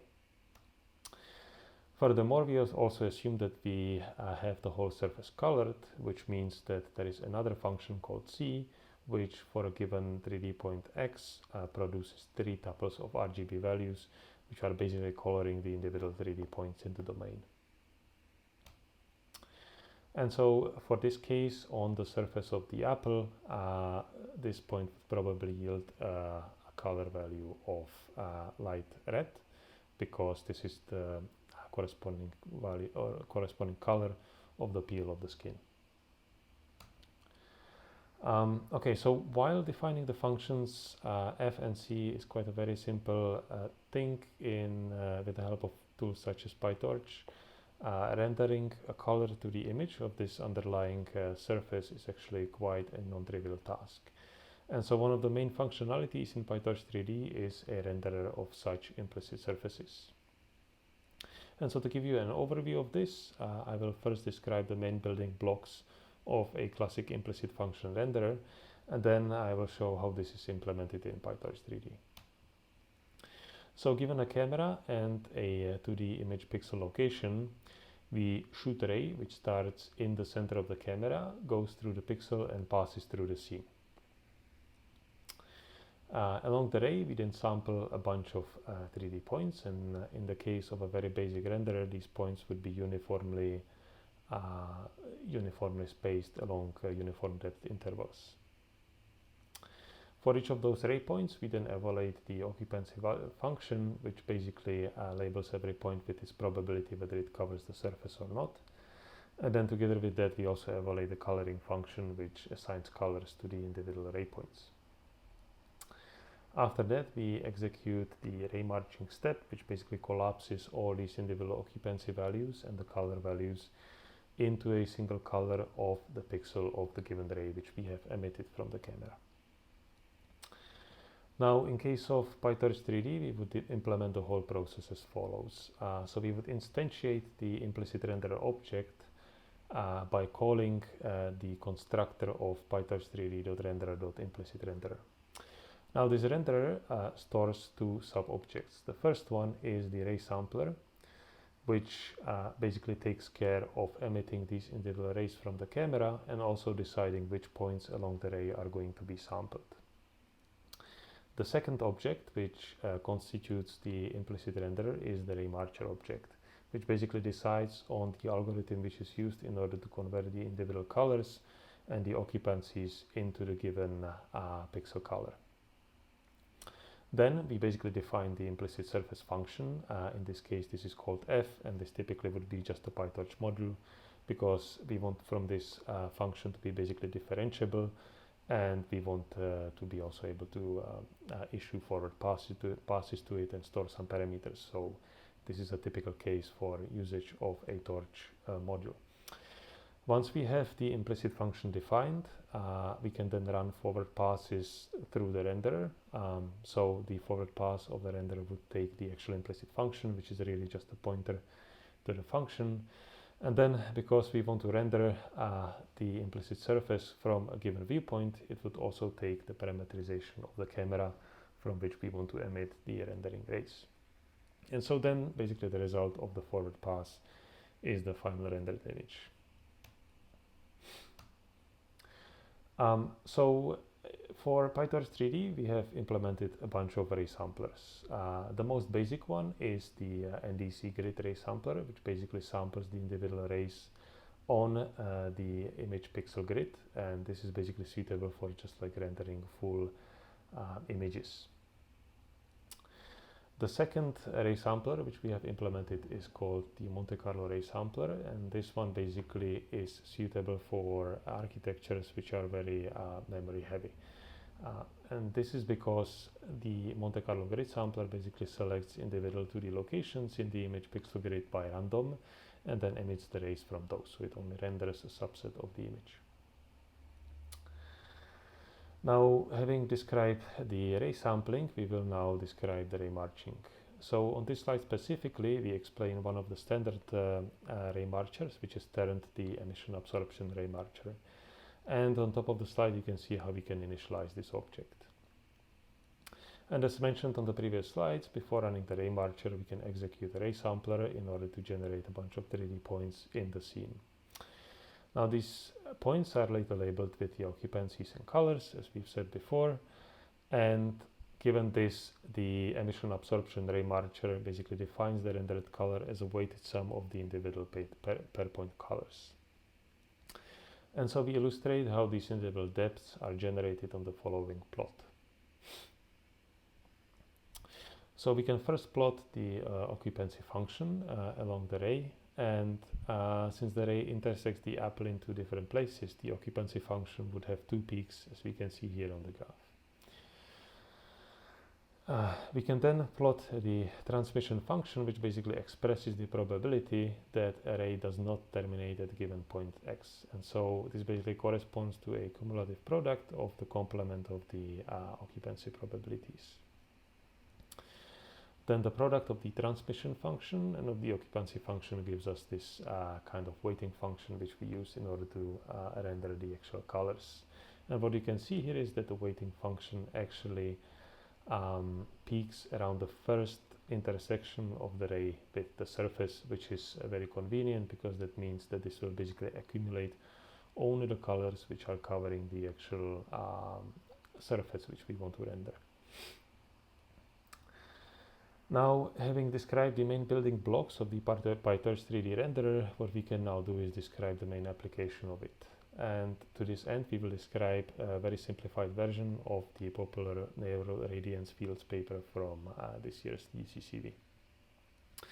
And so neural radiance fields basically follow the same implicit renderer design as I described in the previous slide. So we have a ray sampler and a ray marcher, and then we basically render the individual points which are sampled along the rays.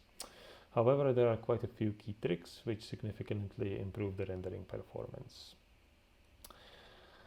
And so the first trick is basically to transform the raw 3D coordinates into a high dimensional representation which is suitable for processing with deep networks. This is called a positional embedding and consists of stacking the harmonic functions of the individual points or point coordinates.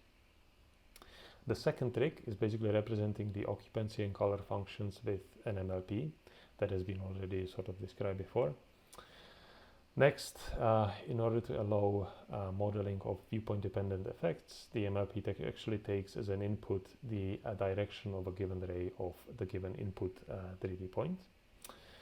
And then finally, because the rendering pipeline is super memory heavy, we only sample a random set of 2D locations in the image for which we apply the photometric loss, which finally supervises the whole training. And so the task would look as follows. We would have a bunch of multi-view images of an object with the corresponding camera poses. So in this case, we have a bunch of renders of a mesh of a cow from a camera which is rotating around it. And as an output, what we would like to have is the neuroradiance field, which is basically just an implicit surface which is colored, and we can render it from any possible viewpoint. And so in what follows, I will basically describe or go through the sets of a notebook that is mentioned in the bottom of the slide, and which is going to be released together with the rest of the implicit rendering components. Okay, so the first step of the neuroradiance field implementation in PyTorch3D is basically to define the implicit renderer. And in PyTorch3D, this could be actually done in very few steps. So as mentioned before, NERF renders only a random subset of image pixels, and thus we initialize a ray sampler object, a Monte Carlo ray sampler. We then initialize the ray marcher. In this case, we follow the paper implementation, so we basically use just the emission absorption ray marcher, and then we create the renderer by passing these two objects to the implicit renderer constructor, and this generates the renderer object. So this is very simple. In 3 lines of code, we have basically defined the renderer of an implicit function. In the second step, we define our neuroradiance field. And as we can see here, the neuroradiance field is basically inheriting from a torch module, because what we want from the neuroradiance field is that that we can issue backward passes to it, and that it can also take care of the parameters which we would like to optimize in order to improve the individual colors and opacities generated by the radiance field. We then define the trunk of the neuroradiance field, which is basically just a simple multi-layer perceptron. We then follow with the occupancy layer, which takes the input or the output of the MLP and maps these individual features into scalar occupancy value between 0 and 1 as the opacities should. Finally, the color layer is a secondary branch of the neuroradiance field model and converts the features to 3 tuples of RGB ray point values. And so once we are done with defining the constructor of NERF, we can describe the forward pass. And what the forward pass does is that it's responsible for taking the ray points. In this case, the ray points are described with a data structure called ray bundle.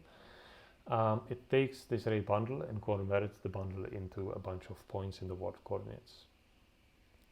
These world coordinates are then passed through a harmonic embedding, which then enters the MLP in order to generate a bunch of features for each of those ray points. And then the features enter the density layer in order to label each of those points with the densities, and we further label the points with colors using the color layer. And observe here that the color layer also takes as an input, together with the features, also the ray directions taken from the ray bundle input. And then finally, the interface of PyTorch3D prescribes that the implicit function should return densities and colors as a 2-tuple. But this is not prescribed by heart. Of course, the whole interface is very flexible, and we can change it in any way we want. And then finally, we run an optimization loop which will fit the radiance field into our observations. So in the first step, we generate the neuroradiance field object by just like calling our defined class. We initialize the optimizer object as a standard Adam optimizer, and then we start doing the main optimization iterations. In the first step, in each iteration, we sample a random batch index. We then select from the set of training cameras the corresponding subset. We zero the optimizer gradient, random Monte Carlo renderer. The Monte Carlo renderer here basically takes the object as we have defined it, and the object takes as an input the arguments, which are the cameras and the initialized neuroradiance field model. This then generates a bunch of rendered pixels together with the sampled rays. And then in order to compare the rendered pixels to something, we take the ground truth locations, or like the ground truth images, and then sample the ground truth images at the Monte Carlo locations defined by the ray bundle returned by the Monte Carlo renderer.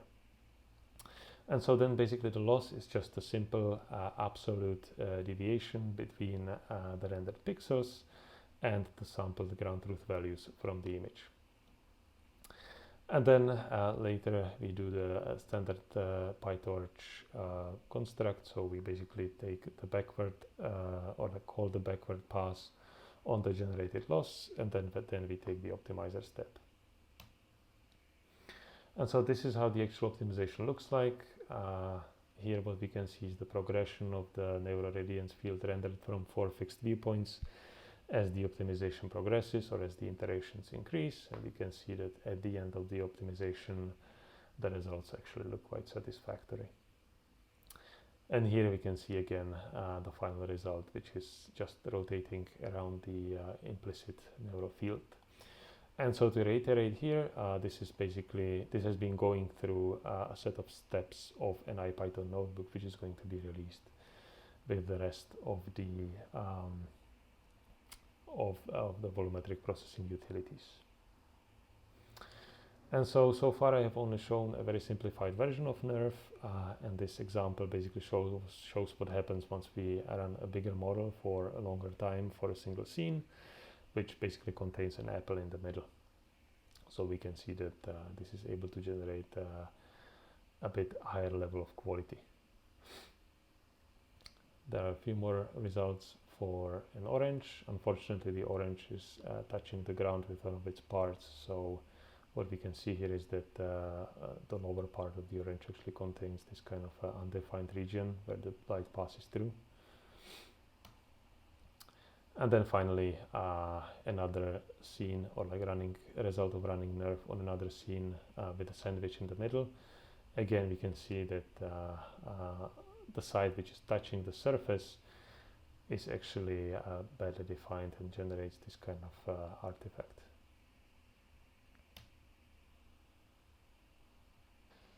Okay, so after we have described some of the tools for rendering implicit surfaces, here we will describe some tools for processing voxel grids in PyTorch3D. So an important thing to realize here is that a voxel grid is in fact a special kind of an implicit surface where the domain is restricted to a 3D rectangular grid. So formally the occupancy function at point x is just a query into the correct location in the occupancy volume O. So here the query point is denoted as eta x, where eta basically expresses the transform from the world coordinates to the local coordinates of the volume. And similarly, the coloring function also corresponds to querying a big color volume called C with the points eta x. Now PyTorch3D implements a data structure called volumes, which basically simplifies handling some of these volumetric operations. So here we show how we can initialize a volumes object by passing in a 5D tensor of densities and features. And similar to point clouds and meshes structures, this kind of volume structure can actually handle volumes of heterogeneous batch sizes. In terms of rendering of the volume, this is actually quite similar to the implicit rendering. So the renderer again takes a camera and an image pixel, emits a ray, and samples a bunch of points along the ray. Now, importantly, when we are evaluating the occupancy and coloring functions, these are not just generic functions, but they are basically querying the color or occupancy grids using the specific sampling functions which we have implemented. Now, once we have obtained the occupancies and colors, we can then execute again ray marching, which generates a pixel for a given ray. And the implementation will look as follows. So the volume renderer is a class on itself in PyTorch3D, and it contains the ray sampler object, which again takes care of the sampling of the individual rays and points along them, and then the ray marcher, again the same as in implicit function rendering. The big difference comes now, where instead of having the implicit function, we actually have an object of the volumes class, which then enters the volumetric renderer. And then, of course, the volumetric renderer has to know from which viewpoint we are rendering the scene, so it also takes the camera as an input. Okay, so again, what we can do with the volumetric rendering is optimize it by observing a bunch of multi-view images of a scene, and this is what we are doing here on the same data as with the implicit function rendering. What we can see here is that the output of this notebook, which is again going to be shared in PyTorch3D, is this nice colored volume with some of the Minecraft-like artifacts, which typically come with volumetric representations. And so I will not go into the details of the implementation. I will just show how the optimization looks like. What is important to note here is that volumes typically converge much faster than the neural implicit fields, mostly because they are not represented with deep networks. One more important operator which we have implemented for volumes is a conversion of point clouds into the volumetric grids. And so here we have implemented a conversion which either trilinearly splits points on the volumetric grid or just rounds them to the volumetric grid. A nice application is related to unprojecting or converting tracked RGBD views into a common volume of the scene. So here we have taken a bunch of frames capturing a chair together with the depth. We then unproject these individual points, convert them into point clouds, and using this operator which converts a point cloud to a volume, we generate a nice volume of the scene. The volume looks as follows. We can see in the middle that there is definitely a chair being represented as a bunch of voxels. Alright, so to conclude this part about novel components in PyTorch3D, these new components will be released in mid-December 2020, so it's very soon.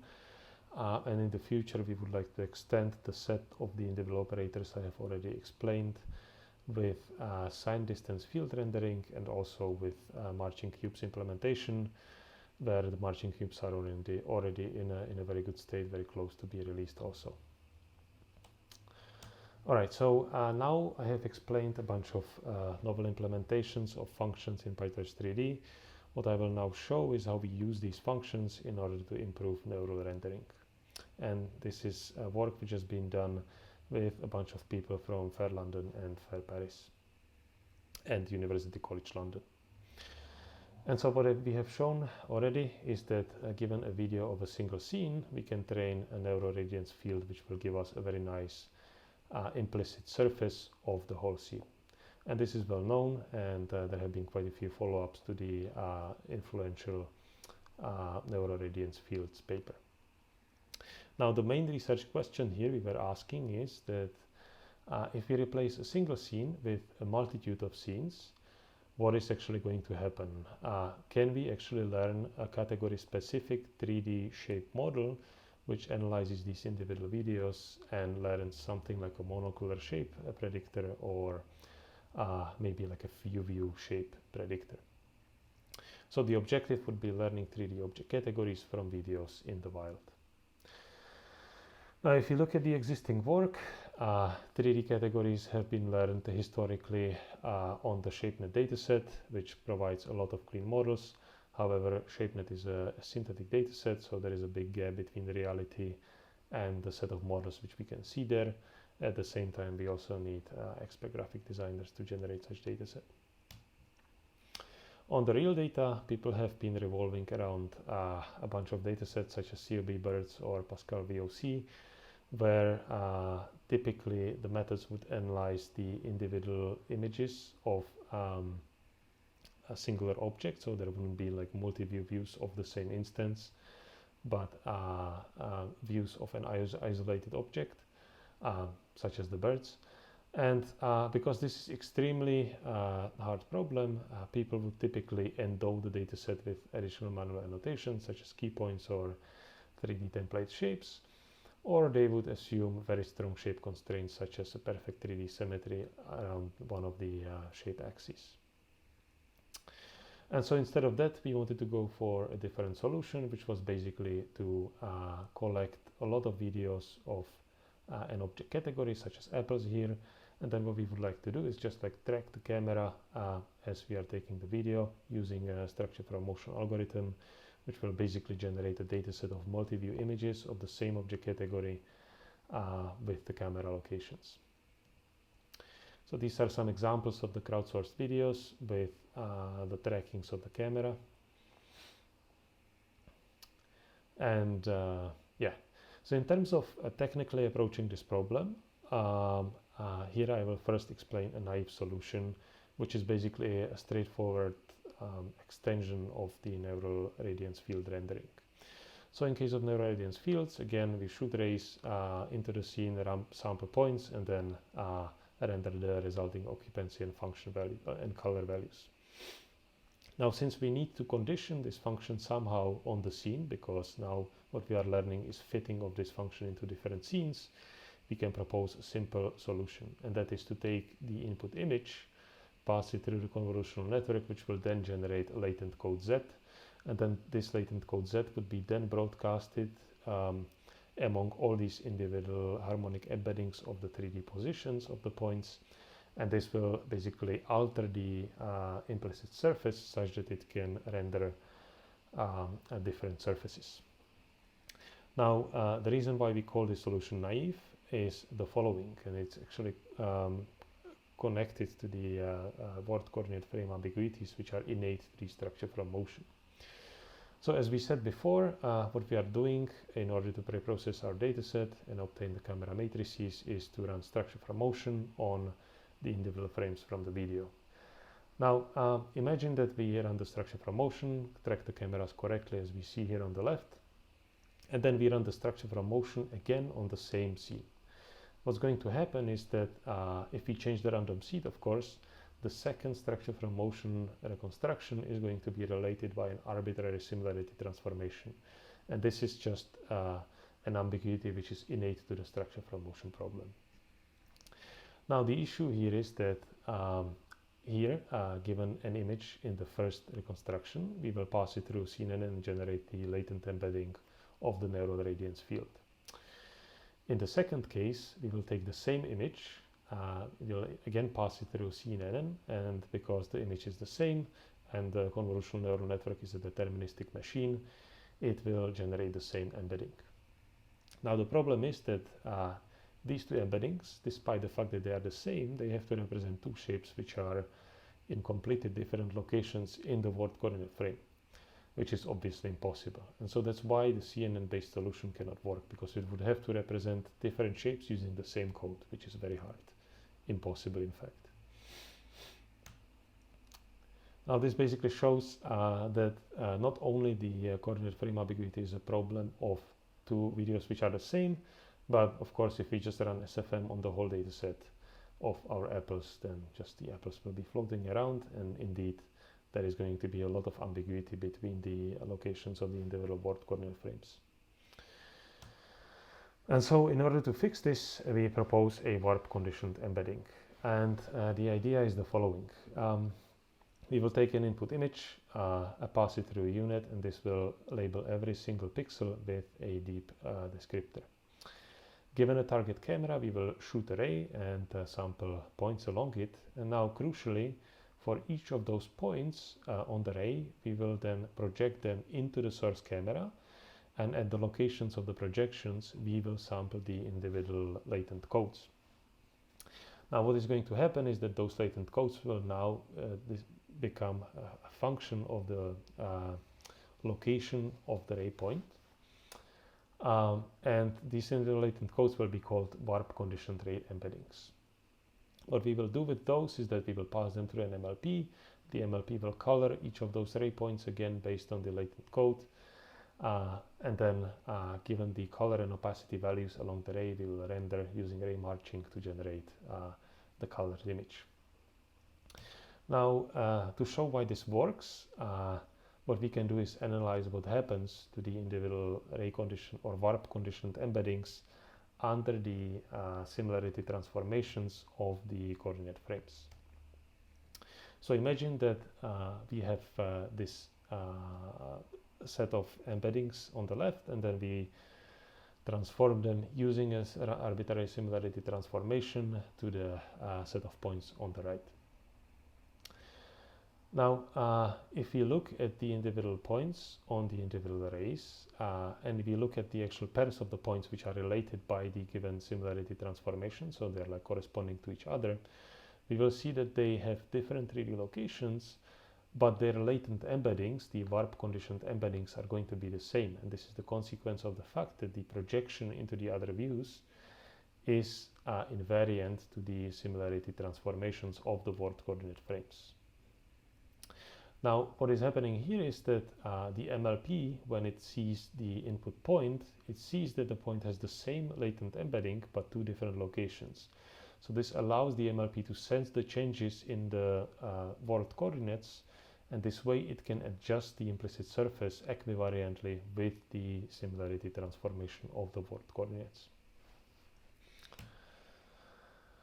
And so we have basically evaluated our method on our dataset of object-centric videos.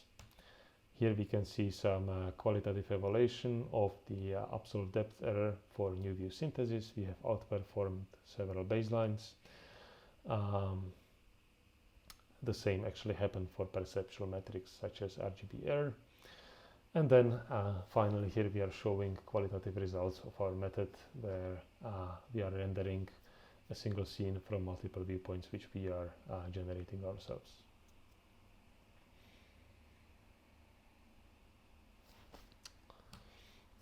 Okay, so to conclude, we have proposed a novel method for neural rendering of 3D object categories, which is learned from videos in the wild. And the main technical contribution here was basically the warp conditioned embedding for dealing with coordinate frame ambiguities. So with this, I will conclude this part of the tutorial. Thank you very much.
Today I want to talk about self-supervised learning of canonical surface mappings. Now, one of the central tasks in computer vision is that of being able to infer correspondence across objects. For example, if we highlight this particular pixel on the bird on the left, we understand that the corresponding pixel on the bird on the right is this one. So how can we infer such correspondences given two images? One possible approach is what we call inference by semantic flow, where we can learn to predict a sort of generalization of optical flow between two different images, and such a flow can tell us what pixels correspond. However, this approach fails to deal with large viewpoint changes or occlusion in content. As an alternate, one approach that we propose is that of being able to infer correspondences through canonicalization. More concretely, we can map the pixels of both these images to a shared canonical space, such as the surface of a template of a category. For example, both these pixels corresponding to the beak can be mapped to the same 3D point on the template shape, and we can realize that pixels that map to similar 3D points actually correspond to each other. So to be able to perform this inference by canonicalization, what we need to be able to infer is a mapping from pixels in an image to corresponding 3D points in a template shape. And this is what we call a canonical surface mapping, which again, to reiterate, maps any given pixel to a corresponding point on the 3D template shape. Just as an example, we want to be able to map this particular pixel shown here to this particular 3D point on the beak of the template shape. But more generally, we want to be able to map any pixel to a corresponding 3D point, as visualized by this dense mapping shown here, where we color the template shape and also color the pixels to imply that we have inferred some correspondence between those pixels and the template shape. The results here are for the particular category of birds, but a similar mapping can be formulated for other categories such as cars or cows, where in each of these examples, we are mapping the pixels in a given image to the category level canonical shape of the corresponding categories. For example, mapping any pixel in the image of a car to a corresponding 3D point on the car template shape. While this idea is pretty generally applicable across many categories, we note that there are certain limitations. In particular, categories which exhibit large variations, such as even topology variation, are difficult to handle under such formulations. For example, given these two images of chairs here, there isn't really a single template shape that can accurately describe both of these by simple deformations. And therefore, for categories such as chairs, it is difficult to formulate canonical surface mappings. So for the purpose of this talk, we'll only be considering categories which don't exhibit such large variation, in particular, where instances have a similar topology. So coming back to our goal, we want to be able to infer such canonical surface mappings given any image. So given an input image, such as the one shown on the left, we want to be able to predict a per pixel canonical surface mapping that maps this pixel to a corresponding point on the 3D template shape.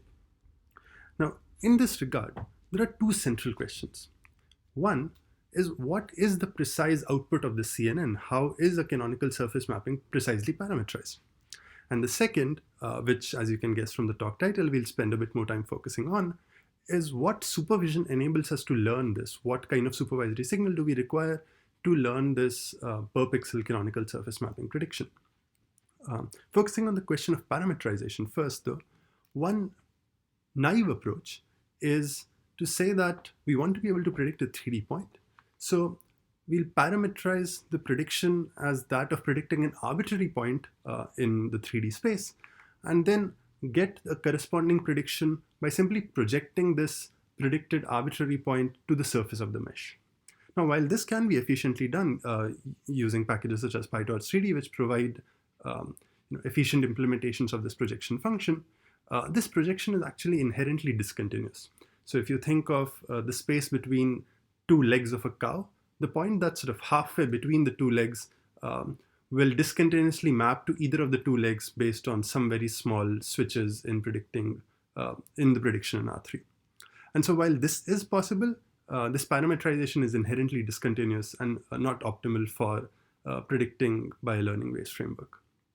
An alternate that we use comes from the observation that any surface of genus 0, such as this template shape of the bird shown here, is kind of morphable into a sphere. So here is just a visualization of a sphere continuously deforming and giving us this particular template shape.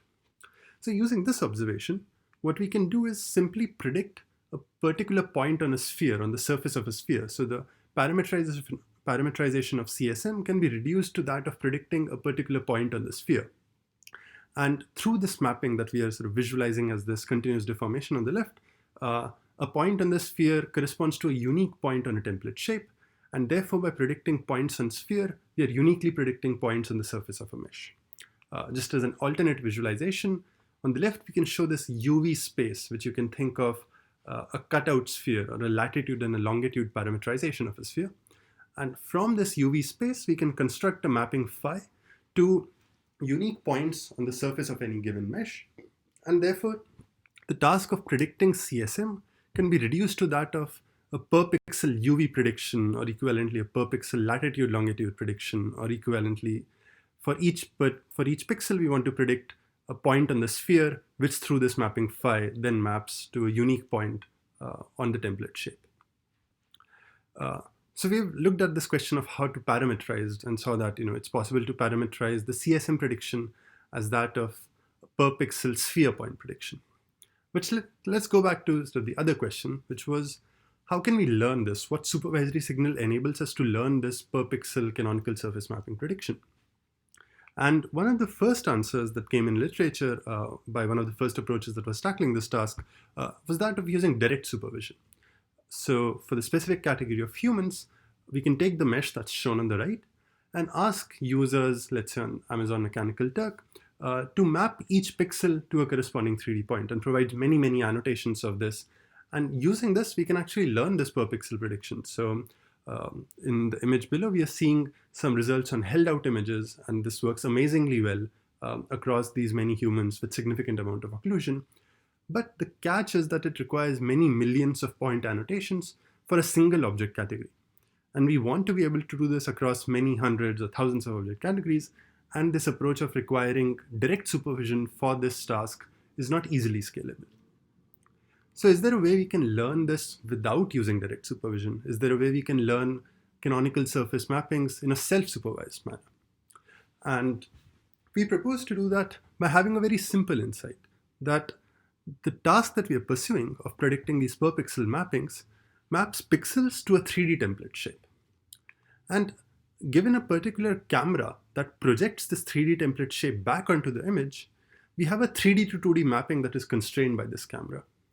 And so the 2D to 3D mapping that we predict in the form of a CSM should be consistent with this 3D to 2D mapping that is instantiated by a camera. And we can define a cycle consistency loss that captures this consistency between 3D to 2D and 2D to 3D mappings. And just to go into this in a bit more detail, let's again consider this particular bird, for which we have inferred some particular per pixel CSM value via learned CNN. And let's highlight this particular pixel for which we have inferred a specific UV value. Now, given the mapping phi for the category of birds, this UV coordinate corresponds to a specific point on the template of the 3D shape. And under a camera pi, this particular 3D point projects back at a certain location in this image. And what we can say as a measure of discrepancy is that this particular pixel should land back where it started. If it projects back at a location that's pretty far away, then presumably our CSM predictions are inaccurate. And so we can penalize this difference between where the pixel started and where it ended back up as a form of geometric cycle consistency loss that we can use to learn this per pixel CSM prediction without having ground truth supervision for this. So going back to the overall framework, we can train our prediction CNN to predict these per pixel mapping, and as supervisory signal use this geometric cycle consistency loss, where in this framework, we can actually also learn to predict the camera using an additional predictor, such that the camera is also cycle consistent with the per pixel CSM predictions that we are learning. Now, unfortunately, doing just this can lead to certain degenerate solutions. So we need to ground our predictions for the camera using an additional reprojection loss, which can be implemented by any differentiable renderer, such as the one in PyTorch3D, where what we say is that this template shape, when reprojected or rendered according to the predicted camera, should at least kind of explain the foreground mask that we have available as annotation. So just using foreground marks as annotation for additional grounding, we can learn to predict both this per pixel CSM value and the camera prediction without using any additional supervision in the form of ground truth shape or pose or sparse or dense key point annotations. And this framework allows us to then make feed-forward predictions on new images that we are seeing for the first time. And just to illustrate this, here are some results for the category of birds, where on the left we are seeing the template shape, and on the right we are seeing predictions on new images, new test images, where again similar colors imply correspondence that is inferred between the template shape and between the different images. And we again see that the predictions are actually quite meaningful and consistent with each other. And let's say, just to highlight a specific region, if we consider the face of these particular right-facing birds, we see that the predictions are quite consistent with each other and also have similar colors as the corresponding region on the template shape. And we can apply this approach on other categories as well, such as that of cars, and we again see similar results, and also other categories such as horses, sheep, zebras, and cows. And one thing that we alluded to earlier was that this canonicalization, this mapping from pixels to a canonical shape, can allow us to recover correspondence. So we can consider a use case of that. So given these two images, let's say we have inferred their corresponding canonical surface maps, CS and CT. And now for a specific pixel in the source image on the left, we are interested in finding out what is a corresponding pixel in the image that is shown on the right. And what we can do is look at the mapping of this particular pixel PS to the template shape under the predicted canonical surface map, and then just search for the pixel PT whose corresponding point on the template shape lands closest to the point that PS maps to on the template shape. And this allows us to essentially find correspondence between any two images of a category by simply searching for each pixel in a source image as to which pixel in a target image lands closest to it. And we can also visualize these results by showing transfer of some annotated key points from source images to target images, where on the top we have some annotated 2D key points, and on the bottom we show transfer of these key points to new images using the correspondence transfer method that we just saw. And we can do this on other categories as well, such as cars. And we see that the correspondence is quite meaningful despite large viewpoint changes. So if we look at, let's say, the result on the right, then despite one car facing left and the other one facing right, where flow-based methods would typically fail badly, our approach is able to infer correspondence accurately for at least 3 of the 4 key points. And this accuracy is also reflected in some accuracy evaluations that we do to measure how accurate the transferred key points are. And sort of the main thing to note is that our approach, which leverages the 3D structure of the task, performs better than flow-based approaches or even previous canonicalization approaches that do not leverage the 3D structure of the task. And it's more accurate across a couple of metrics across different categories. And here is just some additional visualization of the predictions, but using videos instead of single images, where we actually just apply our model on a per frame basis without any additional temporal smoothing, but we still see that the predictions are actually quite consistent across frames and across instances. For example, all these cars you can see are colored in a similar way with sort of similar semantic regions having consistent colors. You can see a bit of flicker when one car occludes the other because our model is trained only on unoccluded images. But apart from the error modes due to occlusion, we see that the predictions are actually quite accurate, even though the shape of the cars is quite different. However, one limitation of the approach can be considered by examining this particular image. So if we are looking at this particular horse, and let's say we are considering this specific pixel highlighted here, say we inferred a particular UV value through our learned CSM predictor, F, which is, let's say, accurate. So for this pixel, let's assume that we predicted the correct corresponding point on the horse template, such as the point shown here, which is on the horse head. Unfortunately, the template here has its head up, whereas the image has the head of the horse bent down. So even though the prediction is accurate, when we reproject, we'll still incur a certain error, even though our prediction was accurate. And the reason for this is that our cycle consistency does not allow for any deformation. We assume that the reprojections of a rigid shape can perfectly explain back all cycles. But this is not possible especially if the category can undergo large articulations, such as horses with their heads bending down. So what we can do is modify our approach or generalize our approach to also handle articulations. And we can extend this cycle to also allow for articulations delta, where given a particular pixel, our predicted CSMs map to an unarticulated template shape, and a predicted delta, which is actually formulated as a per part rotation prediction, can then deform this particular template shape in certain constrained ways. And based on the predicted camera, we can again project this pixel back and measure this cycle consistency loss while allowing for articulation as an intermediate step. And this framework can allow us to learn both articulation and CSM prediction jointly without using supervision. Just as we could learn camera prediction and CSM without supervision, we can just extend this to also incorporate articulation prediction. And we can actually sort of go one step further. Instead of articulations, which are a certain constrained deformation, we can allow more free-form deformation as well, in the form of vertices deforming arbitrarily.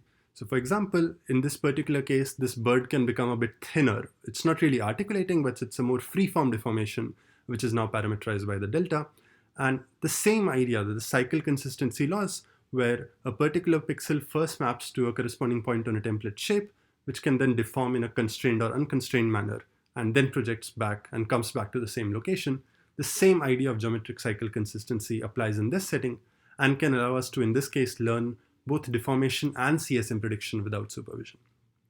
Our overall pipeline actually does not really change at all. So given an image, we again infer a per pixel CSM value, except our second predictor G theta now predicts both camera as well as the delta, which parameterizes the articulation or deformation.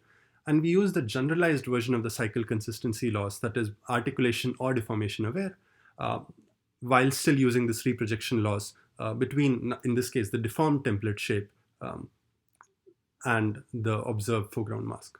But just this approach now allows us to learn both per pixel CSM prediction and also the articulation or deformation across instances. And just to convince you that this actually is a very powerful idea, we can see some empirical evaluations where the last three rows depict our method with sort of varying amount of deformation possible. So rigid CSM is what we saw earlier, where we assume a fixed rigid template. ACSM is where we allow our model to articulate but not deform arbitrarily. And the last row, the DCSM model, is where we allow the model to also deform freely. And in this case, we see that the key point transfer accuracy improves significantly by allowing each of these modeling improvements, and the results become more accurate by using just the same idea of learning by geometric consistency, but just allowing some more freedom in what the model can do. And here are just some more visualizations, in this case by allowing articulation. And we see that the predictions are quite consistent, even though the horse's head is bending down, consistent between instances, consistent across frames as well. And we can also overlay the articulated mesh that we inferred.